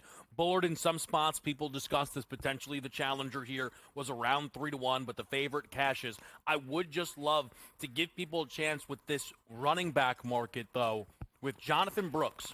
A minus 125 number overnight eventually became minus 155. We showed people it closed almost minus 300. Yeah. And there is one person you can thank for that, and that is Jerry Jones. Yesterday at the post-draft press conference, said it's the best interviews he's ever had. They love Jonathan Brooks, and he is high on their board. And the people sat around Jerry at that table are laughing. At one point, someone made the comment, why don't you just show him the whole big board there? There has been a conversation in Dallas, is Jerry Jones a net negative for this team? I'll just tell you this right now. Jerry put up a massive sign that said, if you want Jonathan Brooks, you need to get in front of us, and that's exactly what Carolina did. Yeah, again, he's a good player. I don't know if he's an elite running back. He does have good vision, stepped up in big matchups for Texas down the stretch, certainly ran all over Washington early on in regards to that ball game. But again, you just look at this team overall. I had other running backs graded higher. Braylon Allen, a bigger type of back, but it does go based on the type of running back and size that you want to use. Do you want a running back that catches the edge, a la Tony Pollard or Tajay Spears for Tennessee, or do you want a guy that could just move it between the tackles like Derrick Henry? And that's where I think the difference is. Yeah, so a couple of things on these picks. And Brooks goes 46th overall. The latest we saw any running back go in the draft was the year Bishop Sankey, I believe, was drafted in the 2014 NFL draft, and he went 64th overall. So we beat that by quite a bit because there were rumors that we could potentially get very deep into the second round before any running back was picked. To your point, Jerry might have blown the lid off of that one completely, and Jonathan Brooks goes 46th. But 47th, Joe, let's talk about the player for a second. Tyler Nubin out of Minnesota goes to the Giants. Before you get to that, running back and safety, the two positions that we saw through free agency that are continuously devalued by NFL teams, that's the latest that any of them go. Yeah, he's a physical guy. 6'2", about 200, played in 36 games, comes up in run support as well, and that's what you want to see for the New York Giants. Can cover half the field as it relates to the passing game. You can also move him up towards the line of scrimmage in terms of run blitzes as well. He's that active and that physical. Going to be a very huge addition to that New York Giant defense. So we got the Jaguars pick is in. Don't know exactly what it is yet, but we will be monitoring to see exactly. It is Mason Smith is the pick. So there you go. Yet another Tiger off the board, Joe. A little inconsistent in Baton Rouge with Brian Kelly, but towards the end of his career, really elevated. I know that the LSU defense was atrocious. Kev will tell you about that. But Mason Smith, one of the most active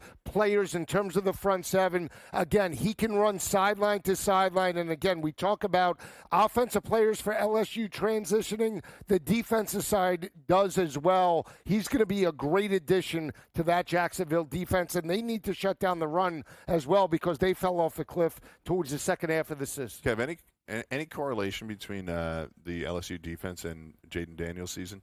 Well, yeah, they basically deserve the Heisman Trophy as much as he did. A little surprised Jacksonville didn't look maybe a Mike Sandstrom in the secondary. A lot of people thought they would take secondary in round number 1. They didn't even do that here with their second pick on the board, Mike. Yeah, so 80 Mitchell still out there, Ennis Rakestraw, Marshawn Nealon, Junior Colson, TJ Tampa, some of those top names still left on the board. Joe, we'll see exactly what these teams continue to do here, but the Jaguars getting Mason Smith, and it looks like we're going to have another Sugar Bowl player off the board. Chris Jenkins is the next pick that we see on the board. We'll break down where he has gone next on the NFL Draft Special right here on SportsGrid.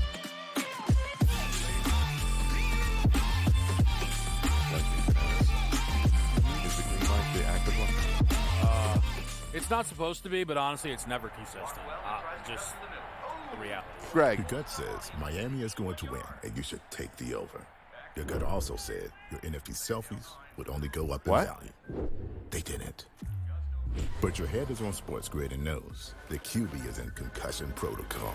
The backup has a 45 QBR against the zone coverage. The New York D has the most sacks in the league. So yeah, trust your head. It's smarter to be on SportsGrid. It's when he swung it easy at three-quarter golf swings, and he pretty much hit his number all the time. Dude, but when he hit something full, he hit it 20 yards over the greens at times. He's like, what are you doing? He's just smiley, happy, and a freakish athlete golf robot that's going to be right there winning majors for the next 10-plus years. It's amazing. Did you say he was smiling or smiley? Only on SportsGrid.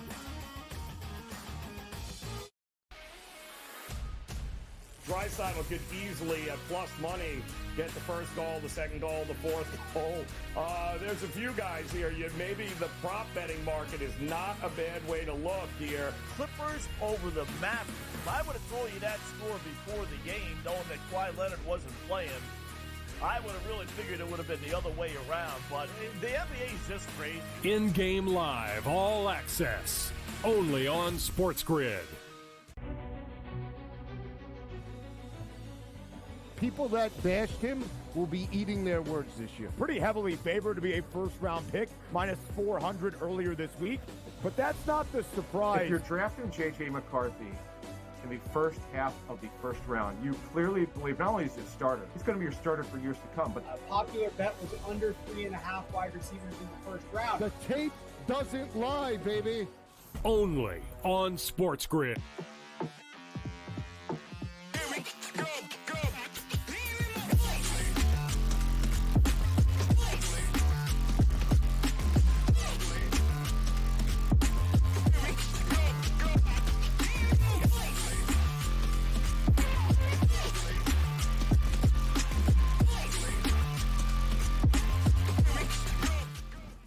Back on the clock are we at SportsGrid as the teams continue to work with their own individual clocks to add players to the squads. Chris Jenkins was the next player off the board. Joe, we're seeing a lot of defensive linemen in round two. Mason Smith from LSU goes to the Jaguars, and then Chris Jenkins with the national championship pedigree and the pedigree of a father that played in the NFL for many years. He goes to the Cincinnati Bengals. Yeah, another run stuffer. You talk about a big body, 6'4", 310 in regards to his body frame, could force double teams. You talk about Michigan, one of the best front sevens in all of college football last year, could get pressure up the middle and pressure opposing quarterbacks. So that's what Cincinnati needs, right? We talk about protecting Joe Burrow on the offensive line. They need to shut down the run and put teams into predictable long third downs. Chris Jenkins can do that. He's going to be an integral part of that defense this season. And Kev, they added a bunch of really interesting players in free agency. Sheldon Rankins, Geno Stone, Trent Brown, Von Bell, Zach Moss, all name players, guys that can contribute to bolstering this roster. You know, teams go through sometimes these ebbs and flows, and obviously Joe Burrow's injury was a major blow to them last year. But as we see a team like the Bills that we feel are sliding a little bit further away from their championship window, the Bengals still feels open because the quality of the roster is still pretty high. Well, another reason perhaps is because they have two stars saying, get us out of here if you're not going to pay us. And the Bengals are like, nah, it's all good. We'll figure it out when we figure it out. I think the fact that A.D. Mitchell was on the board here and Cincinnati didn't elect to make that move, or even wide receiver at all, maybe whomever you might find to be another top wideout on the board right now, McMillan, Franklin, guys we've talked about, does that suggest, Mike, that they will keep T. Higgins this offseason? I don't know how much of that is up to them. I kind of believe T when he says he will not play without a deal, if that's the direction he opts to go. Cincinnati taking a wide receiver there could have made their lives a little bit easier. Potentially, but the Bengals notoriously inflexible with demands like this, Joe. They don't really play around with this. They don't tolerate holdouts. They don't tolerate this kind of stuff. But it is interesting that obviously 2 days before the draft, or maybe the day of the draft, it feels all smashed together now that T. Higgins and Trey Hendrickson both wanting out. Yeah, if they both want out, that locker room is going to be inconsistent, right? And we saw what happened with Stephon Diggs in Buffalo. You can say what you want in regards to the offseason prior to the season last year, but there were problems in the locker room. You talk about continuity. You talk about team chemistry. When T. Higgins wants out, if that's what happens, then all of a sudden, Joe Burrow, that offense, they might be struggling. So we'll see how this plays out right now. All right, we got another pick in. That is to the Commanders. Mike Sainristil, Kev, you were talking about that quite a bit. He was a guy that was falling down a little bit, maybe not necessarily shocking that he's the 50th pick overall in this draft, but relative to some of the other defensive backs, maybe you thought he would go in front of Melton, or maybe perhaps a little earlier overall. Actually, though, Mike, what's the bigger surprise here is that this is an offensive line. Washington was expected to take offensive line through the odds with their second pick of the overall draft, first on today, but they ultimately went BPA Johnny Newton. And we said, We could see a world where Washington, picking so tight together, makes that type of move. Now, they traded back when they were supposed to select at 40 to come back here to 50, allowing the Eagles to come up and get Cooper DeJean. I'm sure Washington won't regret that. Not the point. They took DB, by the way. Yeah. It's that this team, the thought that they needed offensive line was so strong. There were a lot of people willing to mock Washington in round one mock drafts, trading back into round one to come get another offensive lineman. And the Commanders opted to not do that. As far as offensive linemen go here, Joe, on day number 2, we've only seen one selected so far. We saw an under in round 1 from the offensive line angle. Perhaps this O-line class overrated by the public. It is, but to your point about Washington, their coach is Dan Quinn, right? We talk about a defensive-minded coach. Absolutely. You want to build it from the inside out. Okay, so they have their quarterback, Jaden Daniels. The offensive line, does it really need to be that great if Jaden Daniels could break, contain? I'm saying yes, you want to solidify the offensive line, but you have your quarterback that could break on a dime and just take a game over with his legs. So maybe the concern is let's step up. Let's get that defensive front stopped. You got to get pressure on Jalen and Dak Prescott in the division, and even Daniel Jones, a mobile quarterback. Let's build it from the inside out. So maybe that's the type of philosophy Dan Quinn has on day number 2. But an important thing to note about the Commanders, this is a complete overhaul. Dan Quinn is the new head coach. Cliff Kingsbury has his quarterback to work with. We have 2 defensive pieces here. I'll give you a wild guess, Joe. How many free agents did the Commanders sign these past few weeks? 3. 20. There you 20, the most in the league, Kev. So they are overhauling this entire thing. I think they are taking best player available because they know this is going to change dramatically from year to year. They are looking at a 2 to 3 year plan.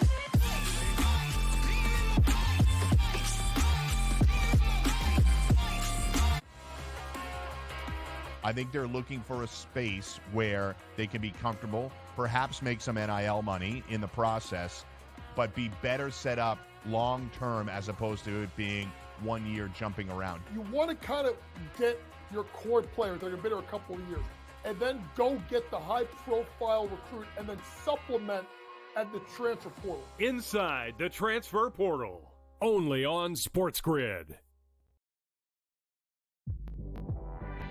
Quotes coming out about Embiid.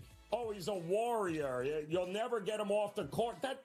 You're just telling me he's an injury. He's one slip and fall away from what's not seeing him anymore in this series. I would have sat him because there was only 1 day between the 2 games. It's 2 days between games 2 and games 3, and it's 2 days between games 3 and game 4. Betting above the rim, only on SportsGrid. It's smarter to be on SportsGrid, your 24/7 sports wagering network. The early line. Magical and historic season in Lincoln, Nebraska continues. He is the best player in the NBA, but also in the biggest moments where the national media is watching. Newswire. Something that we have never seen happen before with one of the iconic coaches in the game. Pharrell, coast to coast. The team covers. It's automatic. It's every time. Not sometimes. It's every time. Game time decisions. Luka is actually far more dangerous from 3 on the road this year than at home. This game here tonight, you may want to consider taking as many points as humanly possible. In-game live, prime time. We got not 1, but 2 coaches fired systems in place. Sports Rage Late Sort of Night. has letdown written all over it. It's going to be hard to match the emotion that they played with the other night. It's smarter to be on SportsGrid.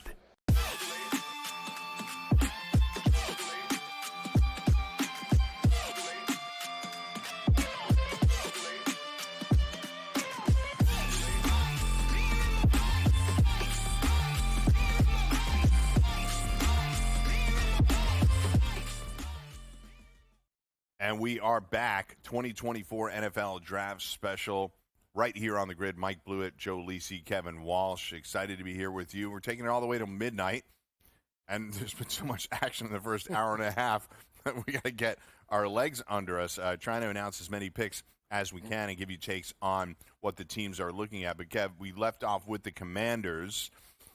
just taking best player available. That's kind of where they at. 20 free agents, a new quarterback, a new head coach, a new offensive coordinator. They're just stockpiling as many new players as they can on this roster. Yeah, look, I think for Washington, if you're, though, a believer in Jaden Daniels, why couldn't that team hit a ceiling this season that many aren't really offering to them? Dan Quinn is a superstar as it pertains to coaching defense, and Cliff Kingsbury as an offensive coordinator is a pretty tempting pairing there all in all, Mike. So for Washington, I could see why people would have some high hopes this year relative to the market. Joe, go ahead. Go. No, I was just going to say, now that Jaden Daniels is there, I actually think they have a pretty good shot to be that dark horse out of the NFC. Even in year number one, you have Terry McLaurin, you have veteran wide receiver talent, and now Dan Quinn in terms of the defensive side of the ball. The biggest thing, too, is they're reinvigorated with Josh Harris in this organization. You erased 20 years of negativity with Daniel Snyder. You have the Heisman Trophy winner coming to your house, right? The fans are all in. And you had a coach in terms of Ron Rivera that didn't even understand the offense and defensive talent that he had there. That is not going to be the case this year, guys. Got it. So we're going to move back to the Commanders in just a moment, but a couple of updates. Zach Frazier, a center out of West Virginia, goes to the Pittsburgh Steelers, a team that was rumored to potentially, almost some people willing it to happen. Graham Barton from Duke maybe was going to go to the Steelers. They didn't go that route. They get the center in Zach Frazier in the second round, Joe. Yeah, I mean, physical player. I mean, second best center graded here in regards to the draft, right behind Barton. Is he as physical in regards to run blocking as Barton? No. Is the physicality there? I think Barton is a much more physical player at the point of attack, but you saw it in regards to the win over Baltimore. They want to get back to running the football with Najee Harris, struggle between the tackles, whether it's Russell Wilson or Justin Fields, guys. You have to keep that quarterback upright, and you have to run the football and stay in manageable third downs, and that's what he gives them. Steelers have done everything they can to throw resources at the offensive line, and they go pick after pick, Fautanu, and then here Zach Frazier in rounds 1 and 2. The Colts pick is in, Kevin, and it is finally A.D. Mitchell. So the Colts now have Anthony Richardson under center, maybe in shotgun most of the time, but in order to pair Michael Pittman. We talked a little bit how Alec Pierce isn't quite the guy they expected him to be when they drafted him high a couple of years ago, but we have Pittman and now A.D. Mitchell to go along with him. If you would have told me that the Colts selected a wide receiver out of Texas, I would have thought we made some money. Xavier Worthy was a name that we heard this Indianapolis organization had eyes for. Ultimately, though, Indy took the first defensive player off the board at 15 yesterday, and all of a sudden get A.D. Mitchell here on day number 2. A fascinating situation because you look at it, and based on projections, the odds, this is the steal of the draft here with an Indianapolis team that was trying to address the position possibly in round 1. It feels like one of those situations, Joe, we might 5 years, look back. Why in the world did teams allow themselves to get so scared off A.D. Mitchell? Yeah, due diligence, right? I always say if someone says it, it's on you to go out there and double check and triple check in regards to the player. Can I just say with that, Latu out of UCLA, what was the big worry on him? The neck issue. Oh, so right. So the Colts took, it's one of these situations where, and this is what GMs do. Hey, those two guys Indy took, we loved them too. Yeah. We were worried about the stuff, but we loved those guys. Right. The Colts might have got 2 unbelievable values because they trusted the history and information they had injury-wise. Right, risk-reward. We always talk about it. Sometimes it's go big or go home. We're talking about a guy that did it at Georgia in the SEC and then rejuvenated that offense with Xavier Worthy for Texas. He's 6'2", 209 pounds. And what's the real difference between a 4'3", 40 and a 4'2", 1? He's a bigger body type than Xavier Worthy. He's going to be very difficult to lock down in regards to bump and run coverage. He can break contain. And again, he did it against the best cornerbacks in the SEC, a national champion. Again, the fact that we're talking about him middle to late in the second round, and he could be paired now with Anthony Richardson, Jonathan Taylor, and Mike Pittman in regards to that offense. Shane Steichen knows how to utilize talent. He could coach this team up. C.J. Stroud better look out because they're coming after him. That's incredible stable of talent. And, to your point, Kevin, about there's just a reality that some teams and some GMs, whether it's related to job security or not, it is up for debate. But they are risk averse, and sometimes teams are in a race to be second. Like, oh, we loved him, but they just beat us to it. It's like, well, if you loved him, then you would have him. So I think you make a really good point in saying that it's an easy cover to say, well, we didn't really like his medical history, but there's players that are going to develop medical history all throughout their professional careers as well, and there's no predicting it. So we talked to Dr. Chow a lot, who's featured often on this network, and he really tries to push back when we talk about injury-prone players. A.D. Mitchell's thing is a separate discussion, but when it comes to injury-prone players like Latu, yes, he had a serious injury, but there's no predicting that he'll continue to get hurt throughout his career. No, and look at we'll talk about a quarterback in terms of New York with Daniel Jones, right? A neck injury, how many times? Once, but twice, and then the ACL. Nobody's talking about him. They threw $40 million at him to keep him for multiple years. So it all comes down to the type of player. And I'll just say this, we go back to the situation, Kev, with Atlanta and New England as it related to the Bill Belichick situation. Arthur Blank supposedly listened maybe to Robert Kraft in regards to how many of these teams rely on secondary information as opposed to getting their own initial reports and sending their own doctors out to evaluate some of these players. And as opposed to, hey, I want to know about A.D. Mitchell. Are you sending a doctor out, or are you picking up the phone and saying, what can you tell me about this guy? I think that's the difference when we see some of these players drop, and why maybe Howie and the Eagles and some of these other teams do it just a little bit better than some of the others. And at the end of the day, guys also whiff all the time. Yeah. Right? So nobody would disagree that they didn't just get high upside with that selection there in A.D. Mitchell. If let's say this, a guy's drafted much earlier than A.D. Mitchell will ultimately not work out relative to their draft position. So you have to give this team credit for that, certainly. Yeah, and when it comes to, and I'm not suggesting Xavier Worthy is going to be a bust of any kind, but if you look at the top 10 40 times in the history of the Combine, there's not a lot of wins John on Ross. that one. Right. Not a lot of wins on that overall at any position. So I'm not suggesting that Xavier Worthy is a one-trick pony, but he's also not a perfect wide receiving prospect. No. He's not Marvin Harrison Jr. He struggled with a ton of drops at Texas. 2 years ago in the Holiday Bowl, cost me a prop bet. I had him over 79.5, 80. Drops a touchdown. Unbelievable. You never forget the losses. You never forget the losses. Never forget the losses. I'm telling you, it was right in the breadbasket. He dropped it. It was terrible. So but go ahead. No, I'm saying hopefully he doesn't do that in the NFL. Washington up again here, Kev. It looks like so. We talked about them taking best player available. Now, do they have to finally address a need that Cliff Kingsbury has on offense? No, the upset continues. All right. And this team took tight end Benson Knott. Oh, there we go. There we go. That's a double upset. This was supposed to be Jatavion Sanders out of Texas or Theo Johnson out of Penn State, but it ends up being Benson Knott. Some of our crew back here celebrate the decision by the Commanders. They thought Sanat could be tight end 2 off the board, and that's exactly what Washington has done here with this selection, Mike. Yeah, so Ben Sanat, a good addition there. So they do get an offensive player in order to work with Daniels and under Cliff Kingsbury. So Joe, like I said, this team continues to build out that roster. 2 players on the offensive side of the ball, 2 players on the defensive side of the ball, and we roll along on our coverage of the 2024 NFL Draft right here on the Grid.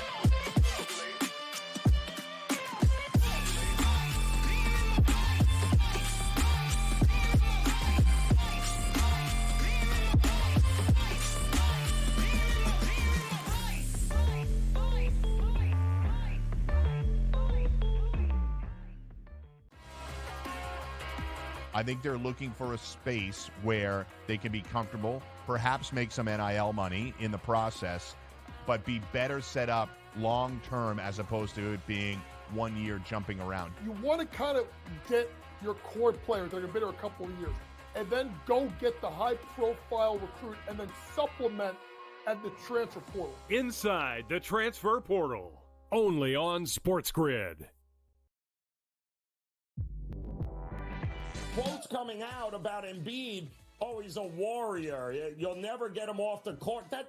You're just telling me he's an injury. He's one slip and fall away from not seeing him anymore in this series. I would have sat him because there was only 1 day between the two games.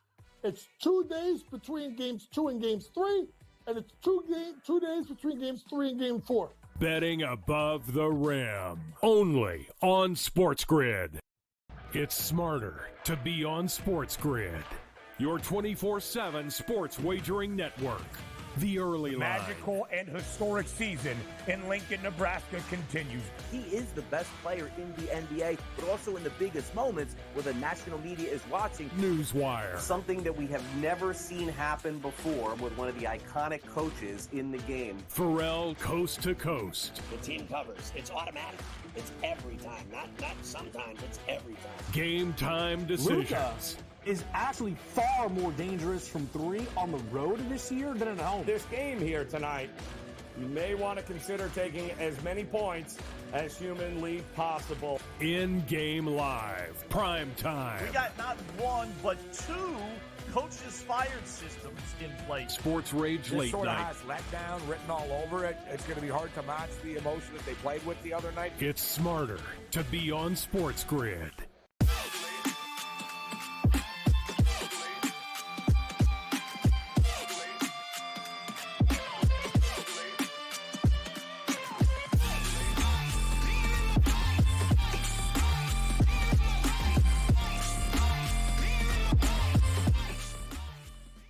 And we are back on the Grid 2024 NFL Draft Special. Joe, we continue along Washington Commanders selecting Ben Sinnott, the tight end. We do have now another weapon for Jaden Daniels. Yeah, he's 6'4", 250, but a huge blocker. Was utilized as a fullback, too, in terms of short yardage situations. So Logan Thomas never really lived up to expectations for the Washington Commanders. He wasn't utilized correctly in regards to the red zone opportunities, had the ACL injury. So this is a huge upgrade. I want to see how Kingsbury utilizes him with Jaden Daniels, because when you just look at Jaden Daniels, he did utilize his tight end, Mason Taylor, a ton in regards to the short to intermediate passing attack, especially in red zone opportunities. Sinnott is a huge addition to that offense. And they signed Zach Ertz in the offseason, so they have a veteran presence at tight end, and who knows how long Zach Ertz is for the league, but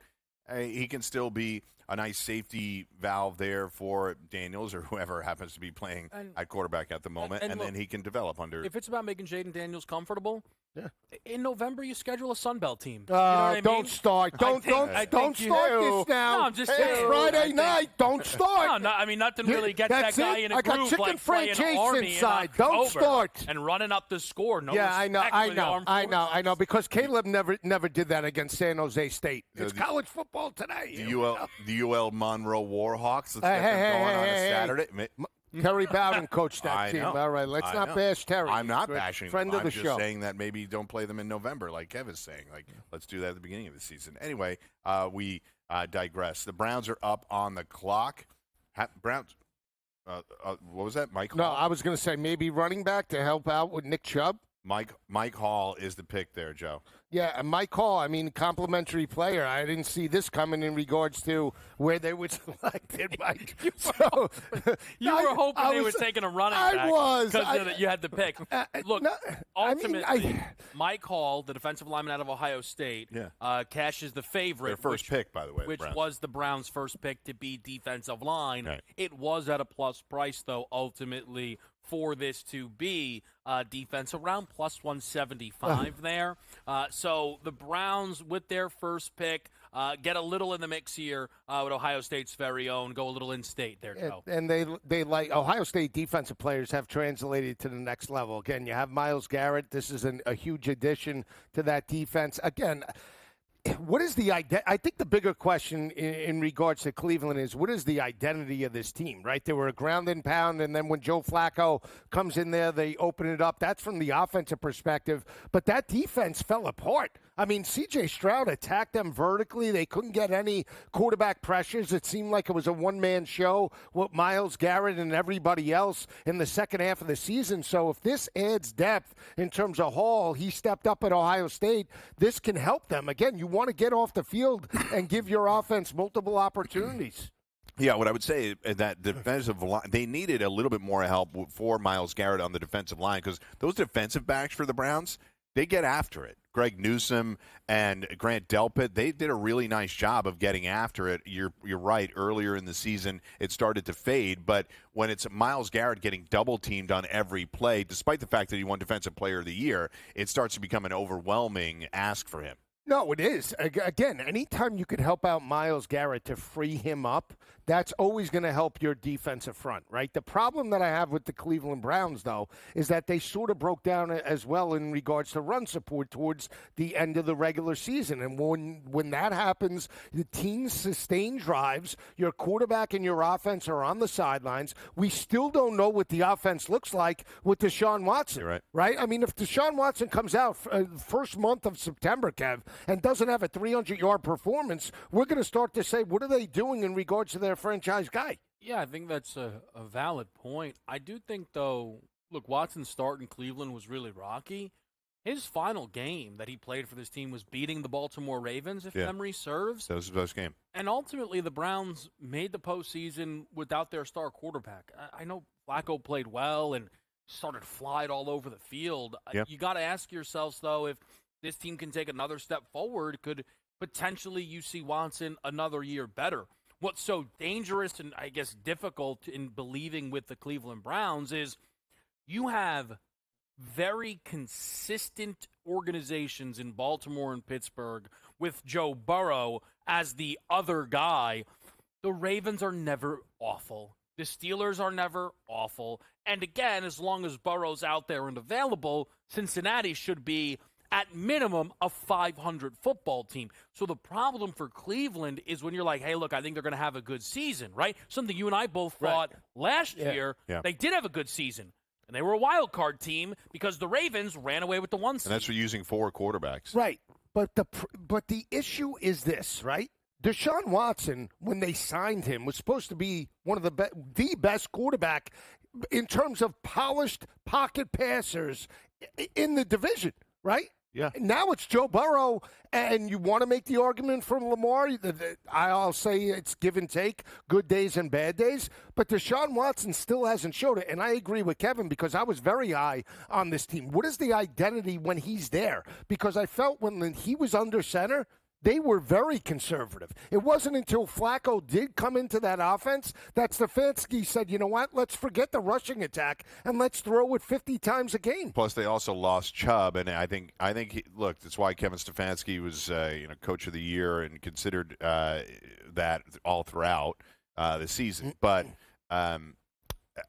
I'd still struggle with the Jerry Jeudy trade and committing a lot of money to him. There's a bunch of decisions that are a little bit quizzical when they don't really have an identity yet, Joe. You see, I think they do have an identity. I believe Deshaun Watson can be that guy that we saw with Joe Flacco. But they haven't treated him like that at all. Exactly. That is but now you put weapons around him, and you can't say you have Njoku that Joe Flacco made look like a Hall of Famer towards the end of last season. I think the point that you're both making is if you're Cleveland, you found your identity.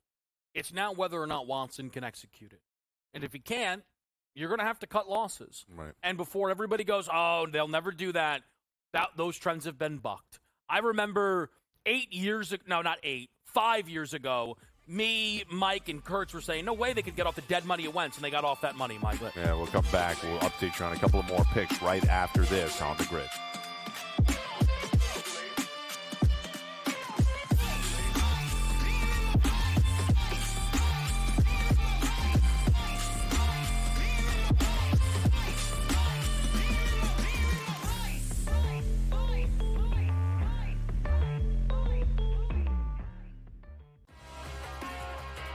I think they're looking for a space where they can be comfortable, perhaps make some NIL money in the process, but be better set up long-term as opposed to it being 1 year jumping around. You want to kind of get your core players that have been there a couple of years and then go get the high-profile recruit and then supplement at the transfer portal. Inside the transfer portal, only on SportsGrid. quotes coming out about Embiid. Oh, he's a warrior. You'll never get him off the court. You're just telling me he's an injury. He's one slip and fall away from not seeing him anymore in this series. I would have sat him because there was only one day between the two games. It's 2 days between games 2 and games 3, and it's 2 days between games 3 and game 4. Betting above the rim. Only on SportsGrid. It's smarter to be on SportsGrid. Your 24/7 sports wagering network. The early line. Magical and historic season in Lincoln, Nebraska continues. He is the best player in the NBA, but also in the biggest moments where the national media is watching. Newswire. Something that we have never seen happen before with one of the iconic coaches in the game. Pharrell, coast to coast. The team covers. It's automatic. It's every time. Not sometimes. It's every time. Game time decisions. Luka is actually far more dangerous from 3 on the road this year than at home. This game here tonight, you may want to consider taking as many points as humanly possible. In-game live. Prime time. We got not 1, but 2 coaches fired systems in place. Sports Rage This Late sort of Night. has letdown written all over it. It's going to be hard to match the emotion that they played with the other night. It's smarter to be on SportsGrid.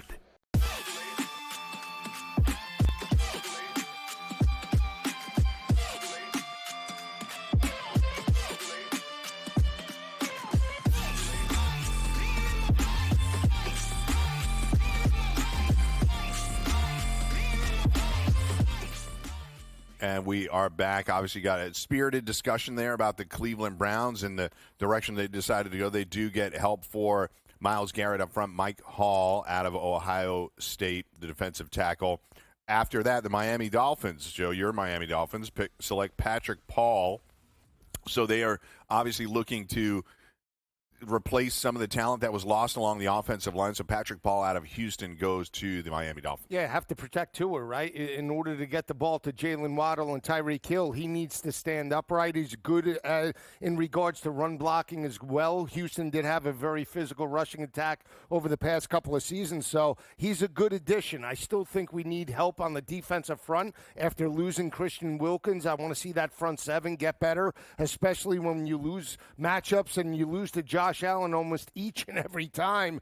They're going to need to get pressure and find ways, especially to knock off the Buffalo Bills, guys. Just a massive prospect there, though, Kev. 6'8", 331 pounds, so size in front of Tua. Yeah, I look, ultimately, though, what you just said about knocking off Josh Allen, you look back on the season that they had, and Miami not closing that out when the division was supposed to be theirs. Buffalo, we were wondering if they'd make the playoffs. Yeah.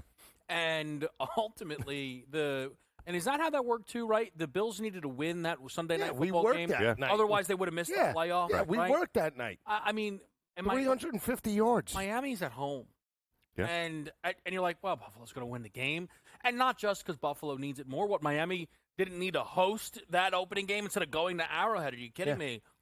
And I think the thing, look, you can make all these moves that you want here, right? And, with Patrick Paul, there was some thought he could be round 1. So from that end of it there, okay, cool, you've got yourself value possibly.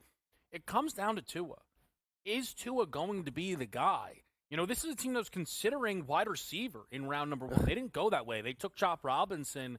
But it comes to a point, does Tua not have enough with Tyreek and Jalen Waddle already at his services? I agree. I think if they would have went wide receiver, I would have flipped last night because that is not an immediate need. They lost Xavier Howard in terms of the back end. And again, the Dolphins defense, since I'm alive, has never, even with the Killer Bees back in the early 80s, has never been dominant. We've never had a dominant rushing attack outside of Ricky Williams with 2 years of Dave Wannstedt at the helm. And we can't shut down anybody in terms of a front seven. Christian Wilkins was our best option, and we shipped his ass out of town. So, again, that is the problem that we have here. And, again, does it really matter who Josh Allen has? They traditionally just can't beat Buffalo in Buffalo. And think about, Kev, how they lost not just the Buffalo game. We were sitting here doing Pro Football Today, and they were laying up against Baltimore and Lamar Jackson the week after. They allowed Lamar to put up almost 50 on them. Yeah. I mean, it's ridiculous. This defense has no identity. To recap, in their last 5 regular season games, they lost a game to the Titans. They beat the hapless Jets. They beat the Cowboys and then got smoked. Ravens 56-19, lost to the Bills 21-14, and then really didn't put up a fight in the playoff game against the Chiefs. They were very injured, obviously, at the end of the year, but you can't lie to yourself and be like, it was because of injuries. They did go crazy in the free agency market on both ends. They lost a few key guys in Wilkins and Robert Hunt and other offensive linemen, but signed Jordan Poyer. Now they're adding some other guys here in the draft. Let me ask you this, realistically, when I mention a team like Buffalo, when I mention a team like Baltimore, or I mention a team like the Kansas City Chiefs, they're looked at, tell me if I'm wrong, as blue-collar, physical teams, no matter who is around their quarterbacks, right? Offensively and defense, blue-collar teams, they find ways to grind you out in the trenches. The Dolphins are the Ferrari. They're a finesse team. They hit the side of the road. They crack into 15,000 pieces because they don't step up. And that is the identity of this defense right now. Again, I want to see guys 6'8", 330 pounds in the middle, Jordan Davis-like type of players, Jalen Carter type of players in the middle to stuff down Josh Allen in the run. Signed 9 defensive players in free agency, and then obviously have added Chop Robinson, Kev. Yeah, again, for the Dolphins, this is a team you mentioned, they beat Dallas, right? What was the book on Dallas? Well, they couldn't beat good teams either, right? They were able to get the Eagles win when they were at their absolute lowest point. Just want to mention with the Bucs taking Chris Braswell there, he was the other piece with Dallas Turner, that great Bama defensive line. That feels like a really nice piece of business for the Tampa Bay Buccaneers there, who a lot of people thought might take D-line in round 1. They get a great player in round 2. Yeah, they got Graham Barton in round 1, and now, as you said, in round 2, adding Braswell. One pick that we did miss, you mentioned the Cowboys briefly. That was Marshawn Nealon, the edge rusher out of Western Michigan, goes to the Cowboys. We'll continue to recap everything happening in day 2 right after this on the Grid.